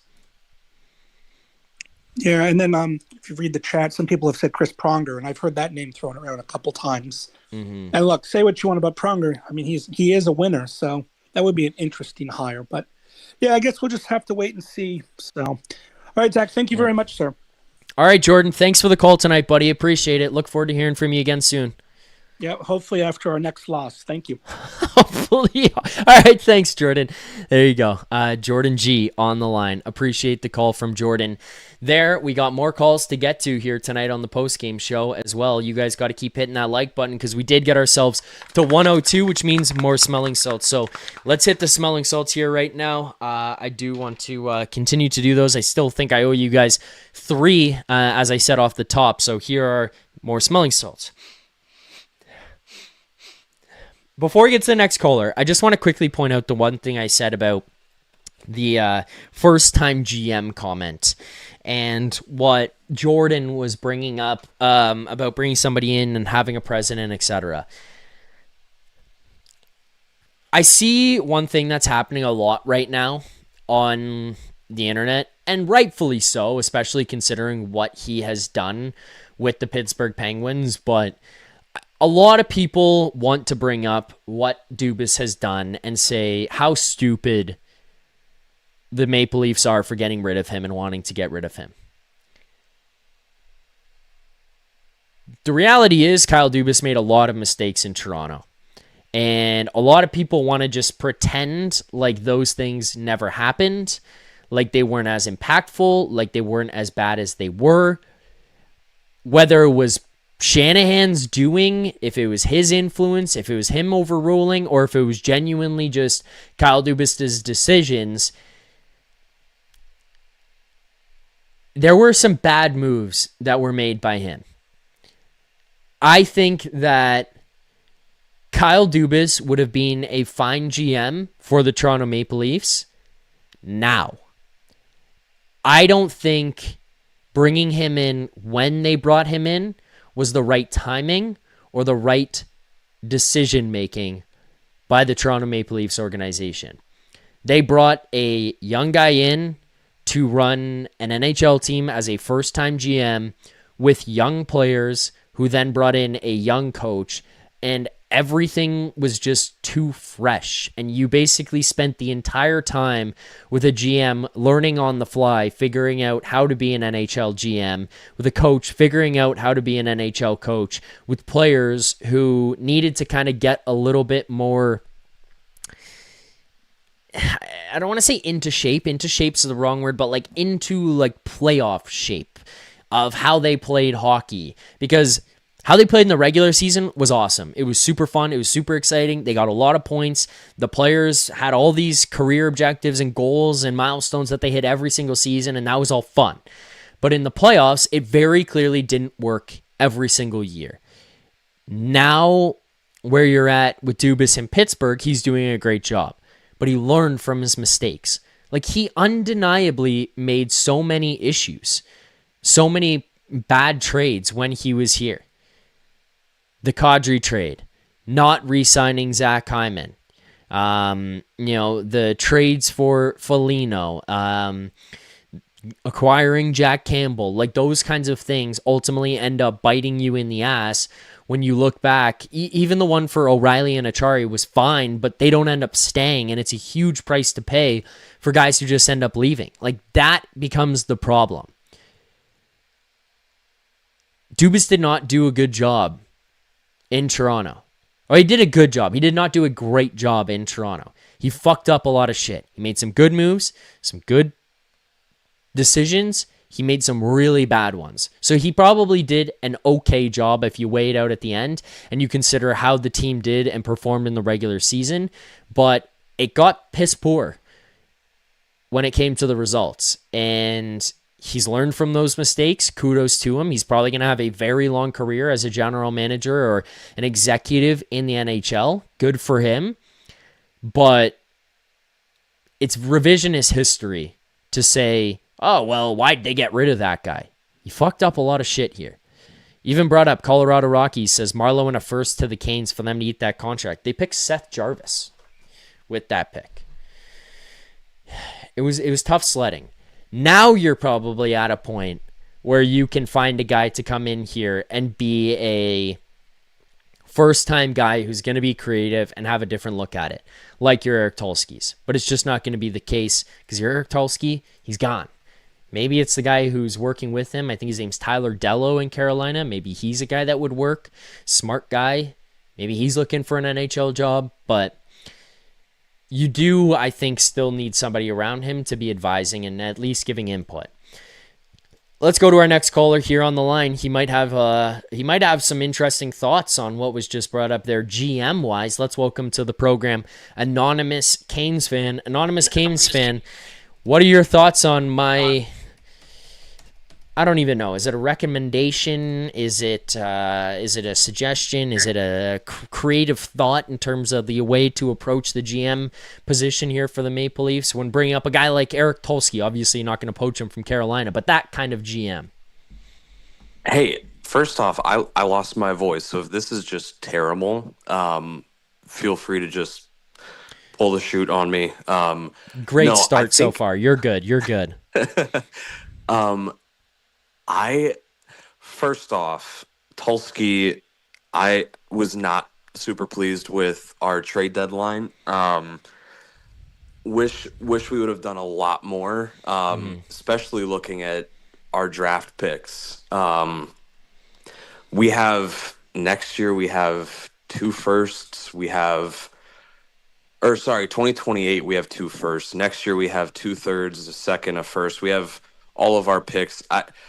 He said the price was too high, and that's why he didn't want to just pull the trigger on anything just out of instinct. But I think of all the years, the boogeyman's not there, Florida, and there's a pretty clear path. Yeah. I would have loved to see something, but all of that aside, I think what Tulski has brought to the team is not, how'd I put it to a buddy the other day? He's not street smart, but he's book smart. So he's very analytical, very stats oriented. And that kind of brings me into what I wanted to ask you about. Because I know with the Canes, there's been a lot of movement in the scouting department. There was a lot of movement back in 2019, but even before then, you saw people who were amateurs get promoted to pro scout. You see guys like Slavin taken at 120th, Jackson Blake taken at 109th, Nikishin at 69th, Aho at 35th. They have a history of these really savvy late picks that other teams either aren't fully aware of, or maybe they're even just gambles that are paying off. Looking at the Leafs, has there been any movement? Are these guys who've been there their whole life and they're just kind of stagnant? Because I know the conversation's always GM, coaches, players, but it never seems to fall on the scouting. And obviously the picks like Nylander, Matthews, Marner, those are going to hit. Those are high-end draft picks.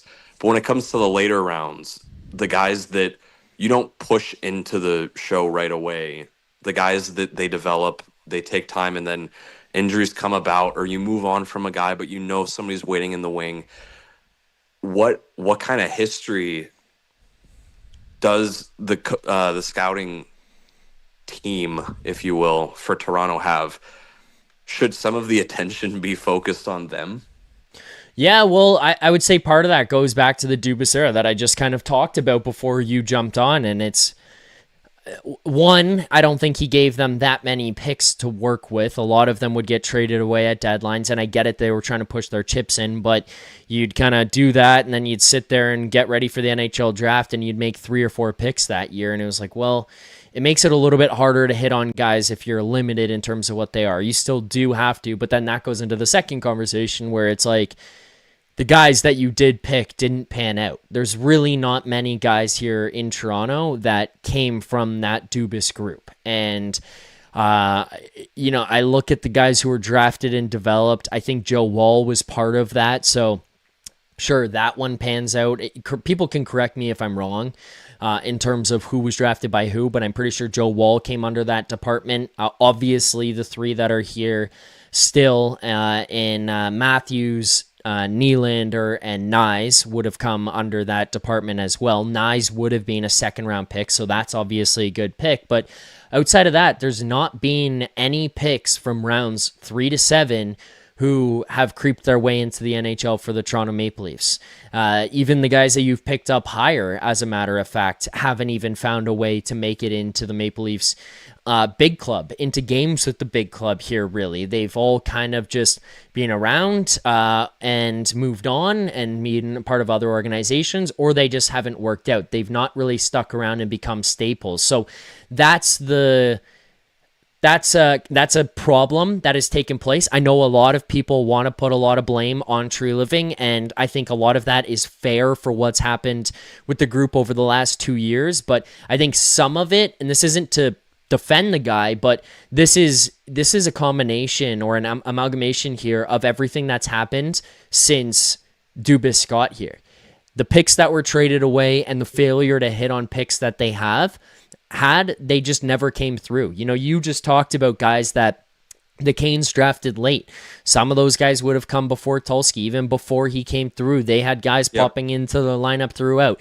The Dallas Stars, same situation. The Colorado Avalanche, same situation. The Montreal Canadiens, same situation. Like, you bring guys in from later rounds and they end up being players. You can't just look at these guys from rounds 3 to 7 and be like, well, they're just there because we have to pick them for the sake of picking them, or they're picks that we can strictly use to trade for guys. They need to be guys at some point who pan out. And for 8 years under Kyle Dubas, that just didn't happen. Or even beyond Kyle Dubas, under Brendan Shanahan as well, that didn't happen. So you look at what Brad Treliving had to work with. He didn't have a pipeline of guys coming through outside of really Matthew Knies, but Knies came here before him. So it was just starting fresh. You still never had young guys coming through. Now, mind you, Treliving's the one who put this thing over the edge and made the final mistakes, but that pipeline of young guys never came through. So I look at what they have right now in the scouting staff. Things have changed. Kyle Dubas took Wes Clark with him over to Pittsburgh, which, again, very frustrating because now in Pittsburgh, Wes Clark has picked up a bunch of guys, and Kyle Dubas has been a part of that, picking up a bunch of guys who seem to be good players who are coming through. And you can look at the very first example, a guy who's playing in the NHL every night, and Ben Kindle. I don't think a lot of people expected him to jump into the NHL right away, but they pick him, he goes to camp, has a good camp, and he makes the team out of camp. And now he's a key part of what the Penguins are doing, where they're at this season.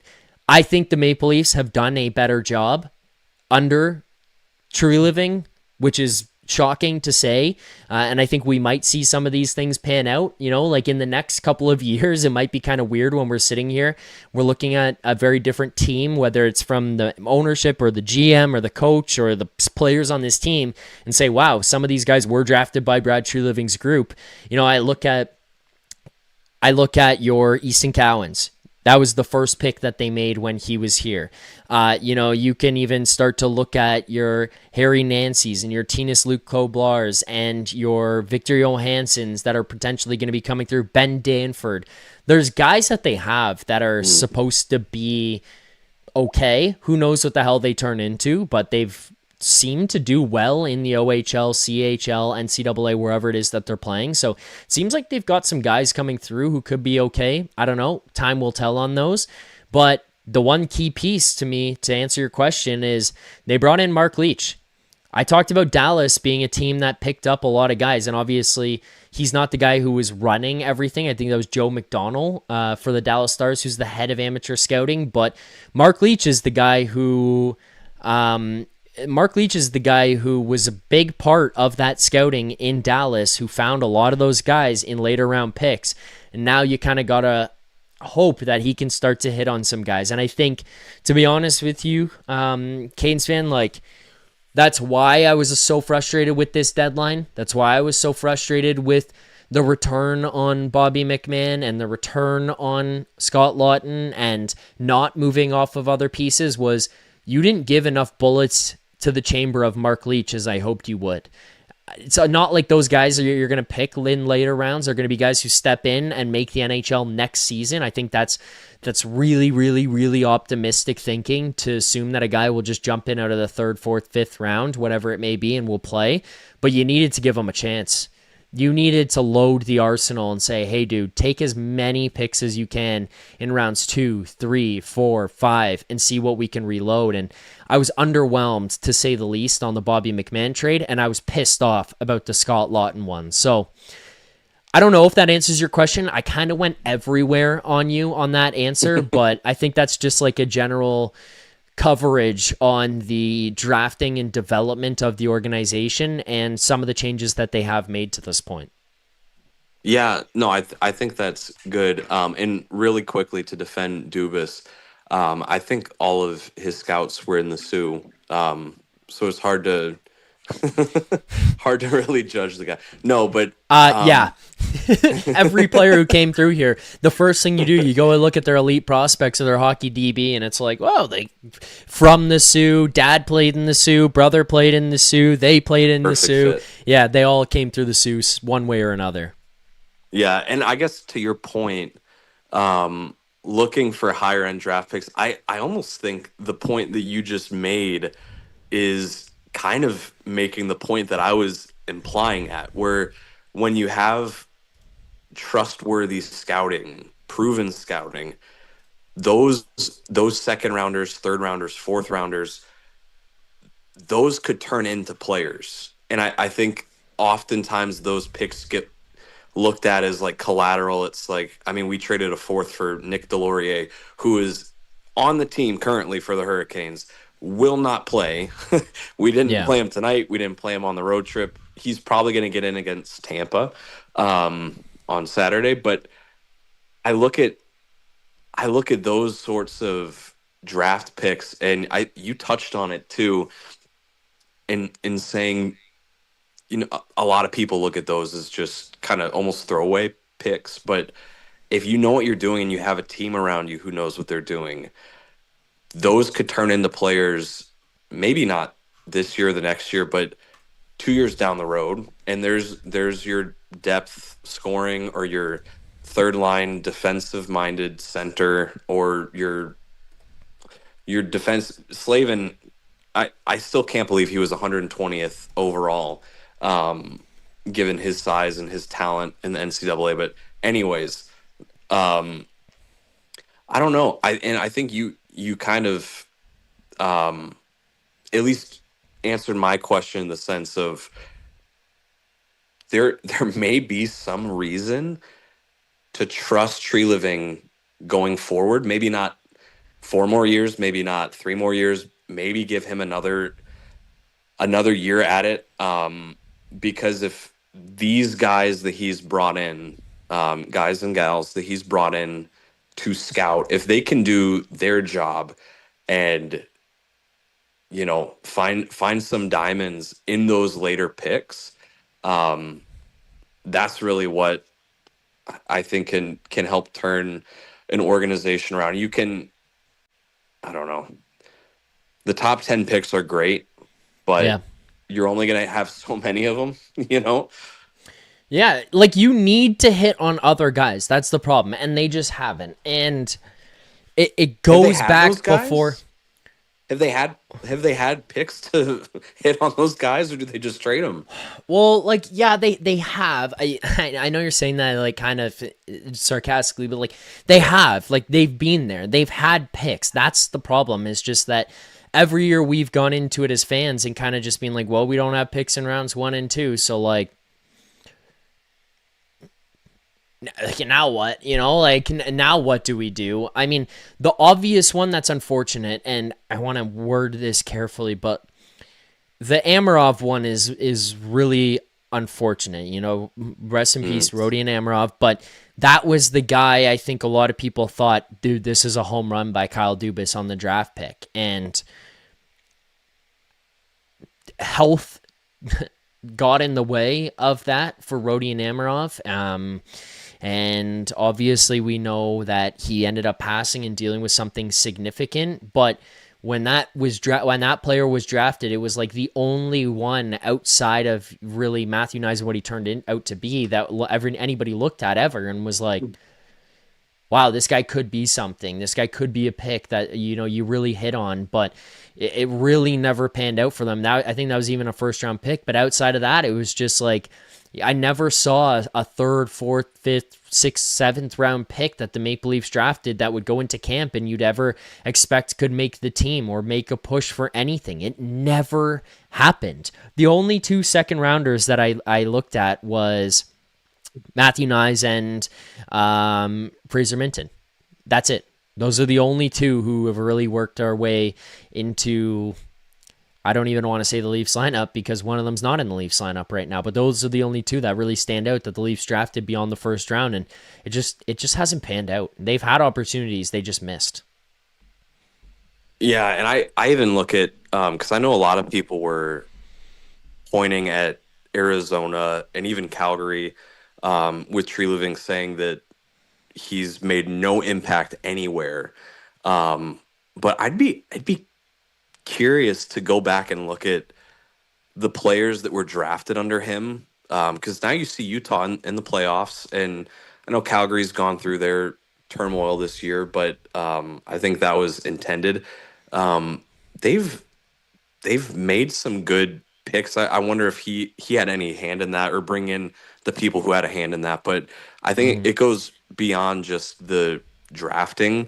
It's also the claiming players, and I believe hey, could the Zoom mute whoever's in the Zoom? Francesco, hit that mute button, buddy. Hit that mute button. Yeah, I'll keep him accountable with the smelling salts, don't worry. No, yeah, I don't know. I feel like there's a lot of factors, but just thinking about, how and not to say the Canes have done it perfectly. There's plenty of things that I hated giving up. Brett Pesce, who was, again, he was a third rounder, 66th overall. That was somebody who came up through our system, late draft pick or middle range draft pick, and really blossomed here. But looking at Toronto, and it sounds like there's been some changeover in the scouting department. So that's good. And all I would have to say is just give that time, save some judgment until you've seen the potential of some of those guys. Now, I know that after last year, the expectation was playoffs this year. So that's fair. I think it's reasonable when you push Florida to 7 games like last year that you'd expect to make the playoffs. But I don't know. I feel like you just got to watch this season, see what you can do in the off season, see if any of these young stars that you have.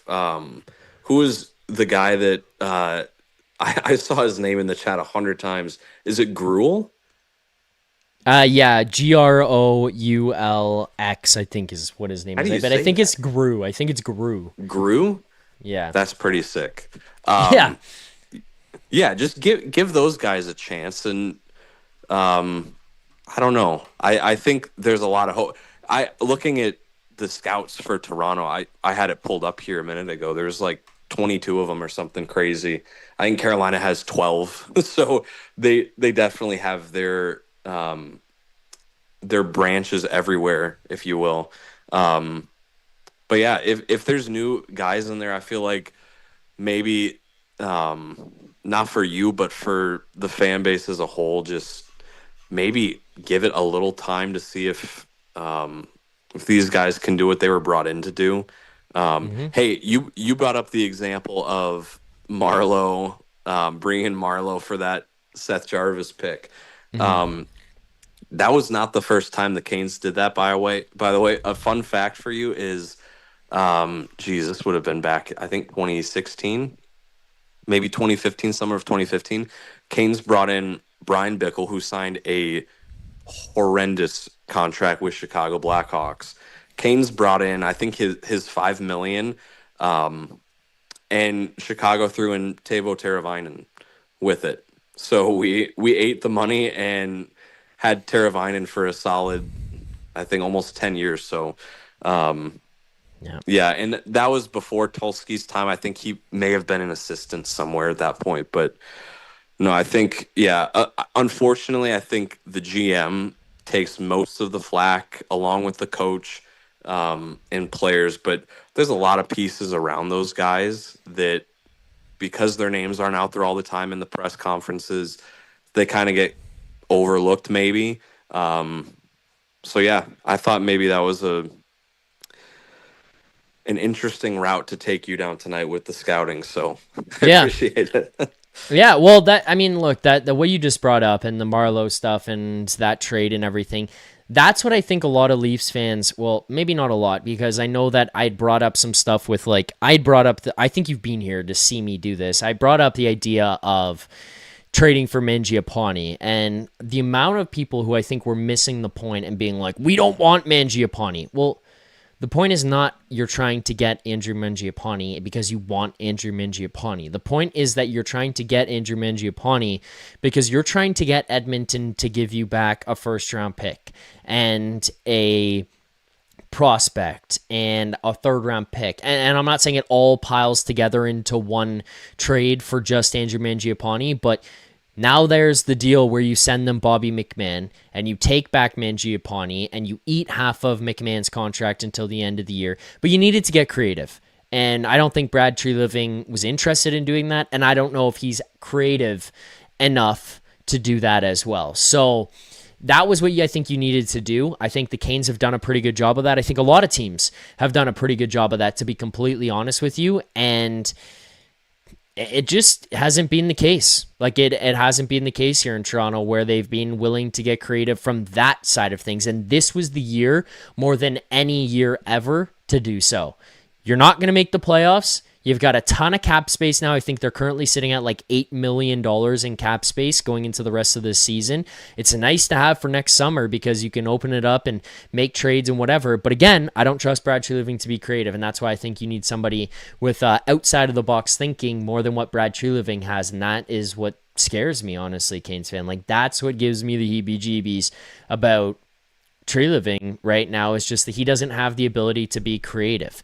I don't mind bringing in Joshua. I don't mind bringing in Michelli. There needed to be more. There needed to be bigger pieces. They didn't bring them in. But yeah, like it just, this was the year to do it and to load up on picks and to bring back guys that you think could help you out going forward in the future. And they weren't willing to do it. They didn't get creative. And by all accounts, it sounds like other GMs ended up getting pretty frustrated with Treliving and how he was handling the trade deadline and how frustrating it was to work with him because of how stubborn he would be on things or how long they would take to decide. And that to me is scary. Yeah, and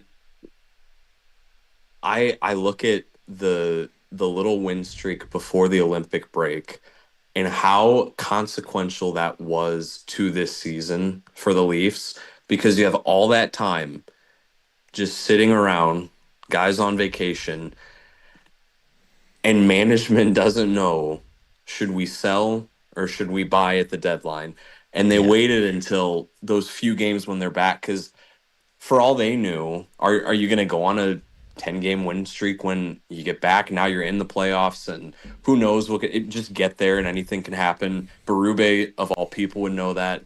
It's like it was a tough spot to, like, they were in it. They were in the mix, and if they lost those last few games there, lost to Edmonton, whoever else on that Western trip, I wonder if things would look differently if that would have been kind of a timestamp where he says, okay, we got to scratch the season, throw it away, start looking at making moves. Maybe that's nitpicky, but no, yeah, I don't know. I'm curious to hear your 5-year plan. If you were in charge 5 years, what does next year look like? Is next year, do you retool? Do you try to sell in the summer and bring in draft picks or younger players? What does that look like for you? And I'll end on that. So I'll hop out here. I appreciate the time, but if you just want to answer that one, what would you do? What's your 5-year? What is Zack Phillips' 5-year plan? Well, first of all, thanks for the call, Canes fan. I appreciate it tonight, and I look forward to hearing from you again soon. And with that, I will answer that question. So thanks for the call, Canes fan. 5-year plan. I mean, look, it gets difficult because I think it changes. So I think you can lay out some type of 5-year plan, but it was Jeff Merrick had told me this, and I think we've talked about this before, is Lou Lamoriello would have a 5-year plan, but then he would have a plan for 2 years and 1 year and 6 months and 1 day from now. You'd have a plan for every day, and I think based on what happens each day, something can change for what the next day ends up looking like. I think what you end up having to do with this Leafs team is, first of all, look at what happens with your draft pick this year.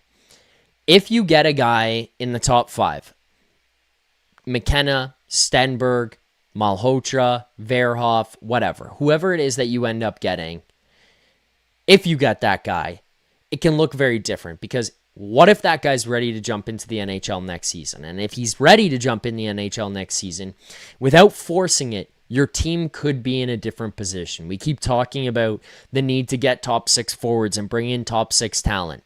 You could immediately add somebody who's going to be a top 6 talent to your lineup by getting them at this draft. If not, then that delays it, right? And I'm not trying to be delusional with the outlook on these things. It's the reality of how this season could end up playing out to the end of the year and then into the summer and so on. So let's say you get that guy. You pick up a piece. It is a big if. I know a lot of people in the chat are saying that. It's a big if. And I'm trying to be realistic, but I'm trying to explain to you how the plans can vary, because it is on the table right now. You are close to a top 5 pick. So if you can get there and you can get that top 5 pick, you can get an impact player on your team right away for free. And they come in on an ELC, they can play in your top 6, middle 6 into next season, and they can be a difference maker for you, potentially graduate up your lineup as you go throughout the year, and then they're there. Then that makes your summer different. That makes your free agency different. They don't have the biggest names out there. You look at an Alex Tuck, a Nick Schmaltz, those are some of the names that I think about that could play in a top 6. You obviously don't want to overpay them, but they'll be there. They're going to be available. Do you want to go after these guys and then add them? Maybe you don't need to add as many. Maybe you don't need to go crazy for trades and that kind of stuff to add into your lineup for next season. It's entirely possible, because now you've already added one at the draft. So now you can look out there and say, hey, maybe we go and get Nick Schmaltz and we cut it off there, and then that's the piece that we add. We expect Easton Cowan to take a jump up. We expect him to be a guy who can go in here, and then maybe you now look elsewhere for a D, and you can focus your attention on making trades to find other people to help you out defensively from that point.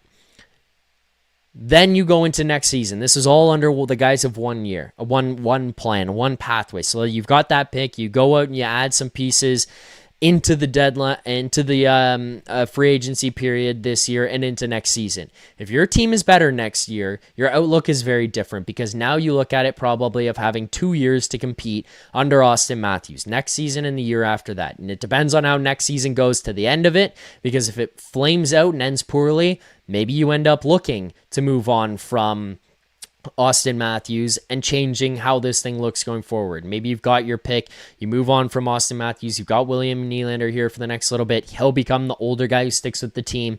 And then outside of that, you're probably looking at maybe trading an Auston Matthews or a Nylander, whichever one of them. And you ultimately kind of bring back young guys, bring back youth, and bring back picks, and then that's how you move forward with this team. And in terms of what the years look like beyond that one, it can get wildly different, because if you keep Nylander and you trade Matthews, you're probably bringing back a Hull, and maybe the team starts to look good the next year because you bring back pieces who can help you right away. Does it involve a Byfield? Does it involve a Mikey Anderson? Does it involve picks and prospects? Does it involve guys who can help you out right away? And then things start to change. So I'd be more looking at it as like a 2-3 year thing more than a 5, because I think 5 is incredibly hard to predict out to and start to kind of plan for as it goes along. So that's the first piece of it. The other pathway that you go down here is you don't get a top 5 pick. Now your plans for the summer become much more reliant on what you do at the draft in terms of moving guys on this roster that you're trying to shed, who you pick with your later round picks that you currently have. Do you move up in the draft? And is this a year that you end up deciding you're going to have to move on from one of Matthews and Nylander? Because in all of this, no matter what in the summer, Morgan Rielly needs to leave as well. So that's got to be held on into the back of your mind as you get to the summer, no matter what. So let's say you don't get that pick. You punt it to the Bruins. You don't have your first round pick. Your summer looks wildly different.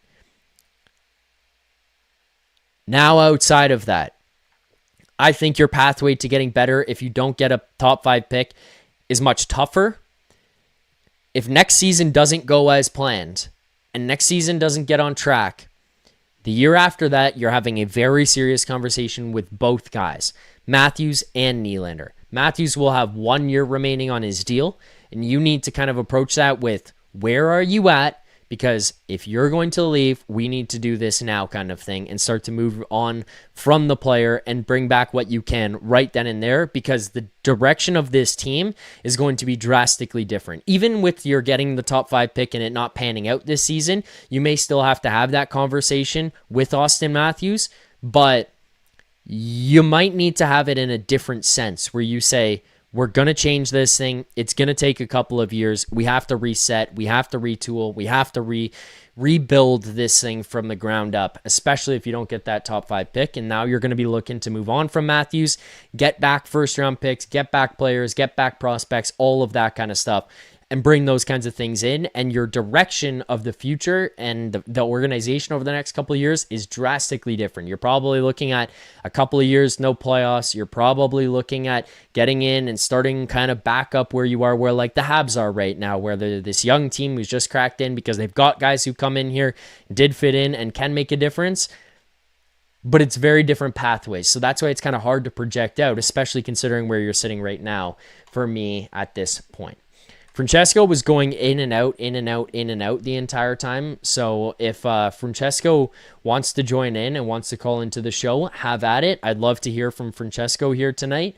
I want to know what Francesco thinks about tonight and this team as a whole. I'd be happy to have Francesco on. But in the meantime, let's get to a couple of things here on the postgame show. And let's start with the best bet segment. Our best bet is a presentation of Bet365. Use promo code NATION. That's NATION, code NATION, NATION. Whatever the moment, it's never ordinary at Bet365. Use promo code, must be 19 or older, Ontario only. Please play responsibly. If you're someone you know has a gambling problem, visit connectsontario.ca. We had a tough night on the best bets. Let's call it what it is. We finally got ourselves up into the positive, so that is nice because it gave us a bit of a cushion. We were up 2 units on the year. We did bet a total of 3/4 of a unit, not 1 full unit, but we had a 1/4 unit on each of the bets. We had Easton Cowan anytime goal.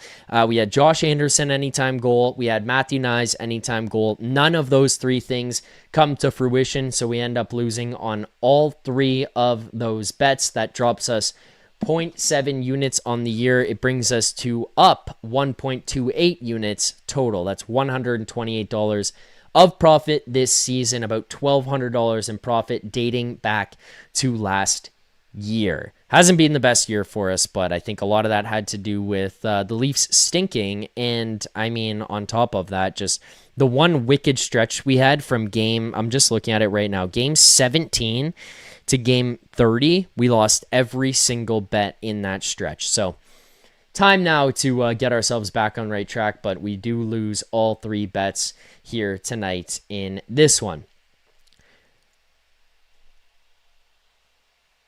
Our guy Cats and Rats podcast in the chat says they did the Tankathon simulator tonight, and they ended up winning the last 2. They don't win or get up into the top 5, or I think they won actually the last 2. I was checking out what they've been doing. It bothers me a little bit every time, though. I can't lie, Kirby. But I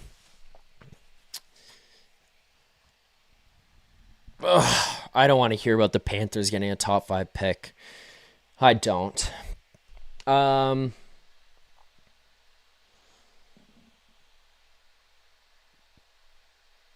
right, what else do we got to get to here tonight?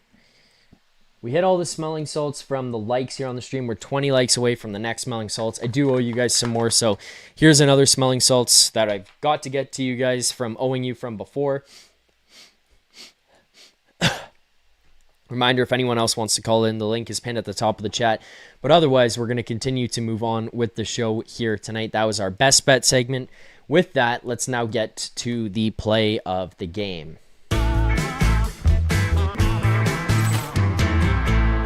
Play of the game, play of the game, play of the game. Play of the game for me is going to be the William Nylander goal. Great hold by Nylander at the blue line. You see him walk in, make a great pass to Cowan, who finds himself in some open space. Makes a good decision. You know, I think a lot of times a player in that position might panic and just fire it immediately because he looks at it and he's like, I've got to get this thing off. The came to me back door. I've got to shoot it.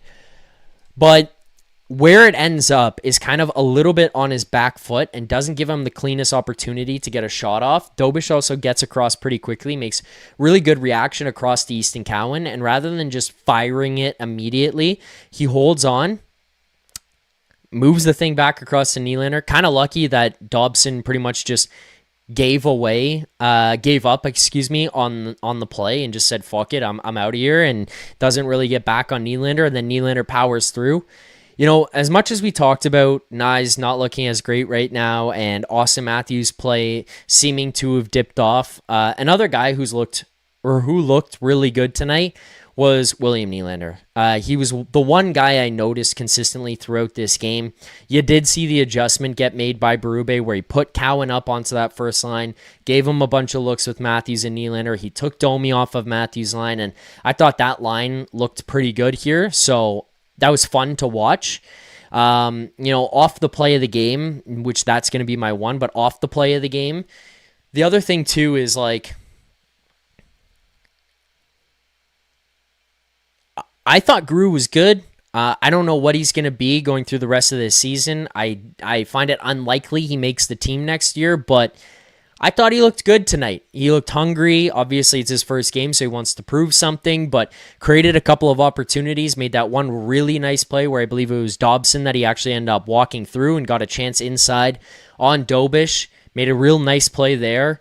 It was shortly after he had another chance where he stepped in off a break and gets a shot off. I think that one ended up actually getting tipped wide, but I thought he was involved. I thought he was good positionally. He was in the right spots defensively. He was making good reads. He picked off a couple of plays in his own zone and ended some. He ended up getting some penalty killing time, so I thought he looked good. Again, my frustration remains with Jacob Quillen not getting him so many opportunities. I know it was brought up earlier, people saying, what has he done to deserve it? Well, my counterpoint to the Quillen thing is, like, what has he done to not deserve it? What has he done to not deserve to get to go out there? Because I don't think he's been bad. Has he done enough to demand 20 minutes a night or a top 6 role? No, not by any stretch. But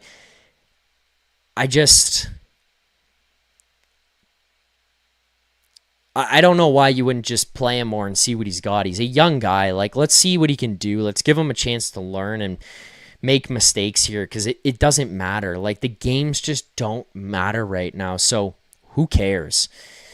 What else from tonight? Morgan Rielly really struggled again in this one. I don't think he was very good. The defensive zone in general is really tough. It's a hard watch in their own zone. They spend most of the time chasing. They're not fast. They can't keep up with the play. It's tough to watch. And then the final thing really that I wanted to make sure I touched on from tonight, I want to give credit to Nic Robertson. I know that it's going to kind of get laughed at, and I know it was a little bit pathetic of a look, but Brendan Gallagher hits Easton Cowan late. It's not like a fine worthy, it's not suspension worthy, nothing like that, but he catches him late, and you see Jake McCabe turn up ice. He immediately goes at him. Nic Robertson turned back and went at him as well and threw down his stick. I don't know how much he wanted that fight. I don't know how interested in that fight he was, but he was there. And to me, that at minimum shows a growth in Nic Robertson, and I was happy to see that he was at least willing to show that he would be interested.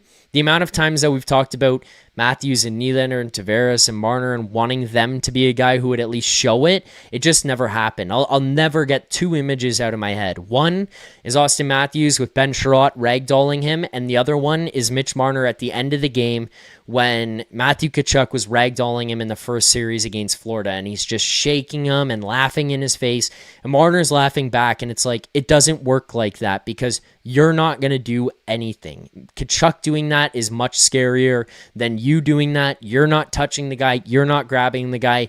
At minimum, I just want to see you at least fake it. Like, at least fake it, because even right now, the threat of it is not even there. The fact that Robertson turned around and said, hey, I'm here, I'll drop the stick, I'll be ready to go. Jake McCabe ends up taking the fight. Good on him. But, I just wanted to give credit to Nic Robertson for at least showing that he would do it, because, look, man, that's not something that a lot of guys on this team have been interested in doing over the last while. It's been something we've complained about a lot.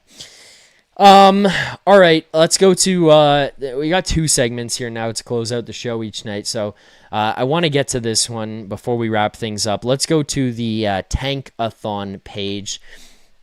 As it currently stands, to start the show, we did have the Maple Leafs sitting in the, sixth best odds to get the top 5 pick, or the first overall pick, that is.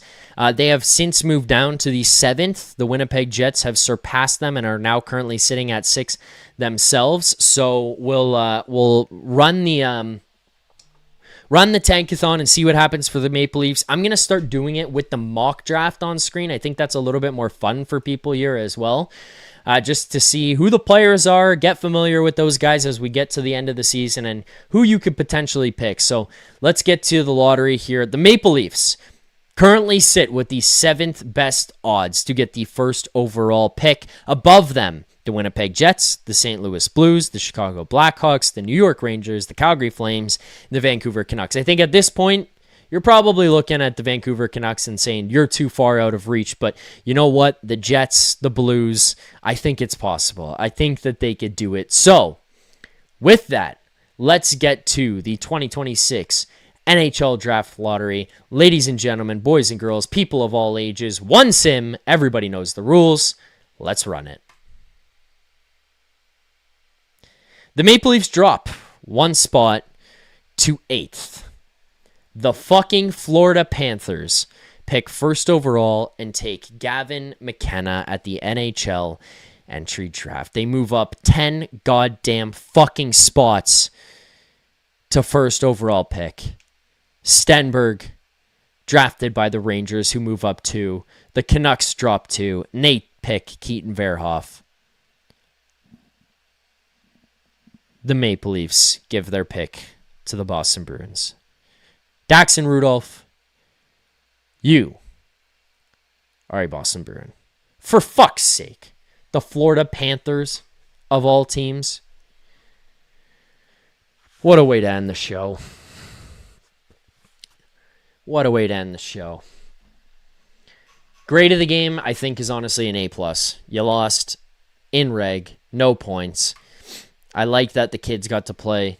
I liked Grew. I liked Cowan. That's all for me here tonight. Thanks to everybody who watched. Appreciate the likes, the comments, the support, all of that. Here, I'll give you guys one more smelling salts before I leave. There you go. There are the smelling salts. Thank you, all of you, for watching, liking, commenting. I will be back on Thursday for another game preview, best bet, and post-game show reacting to everything that happens with the Toronto Maple Leafs in their game on Thursday night. Thank you guys for watching. We'll see you on Thursday. Till then, keep believing, I guess. For more content just like this, including game previews, post-game live shows, Leafs Morning Take, Monday through Friday with Nic Alberga and Jay Rosehill with special guests, as well as instant reaction videos, make sure to subscribe here to the Leafs Nation YouTube channel. Turn on notifications so you don't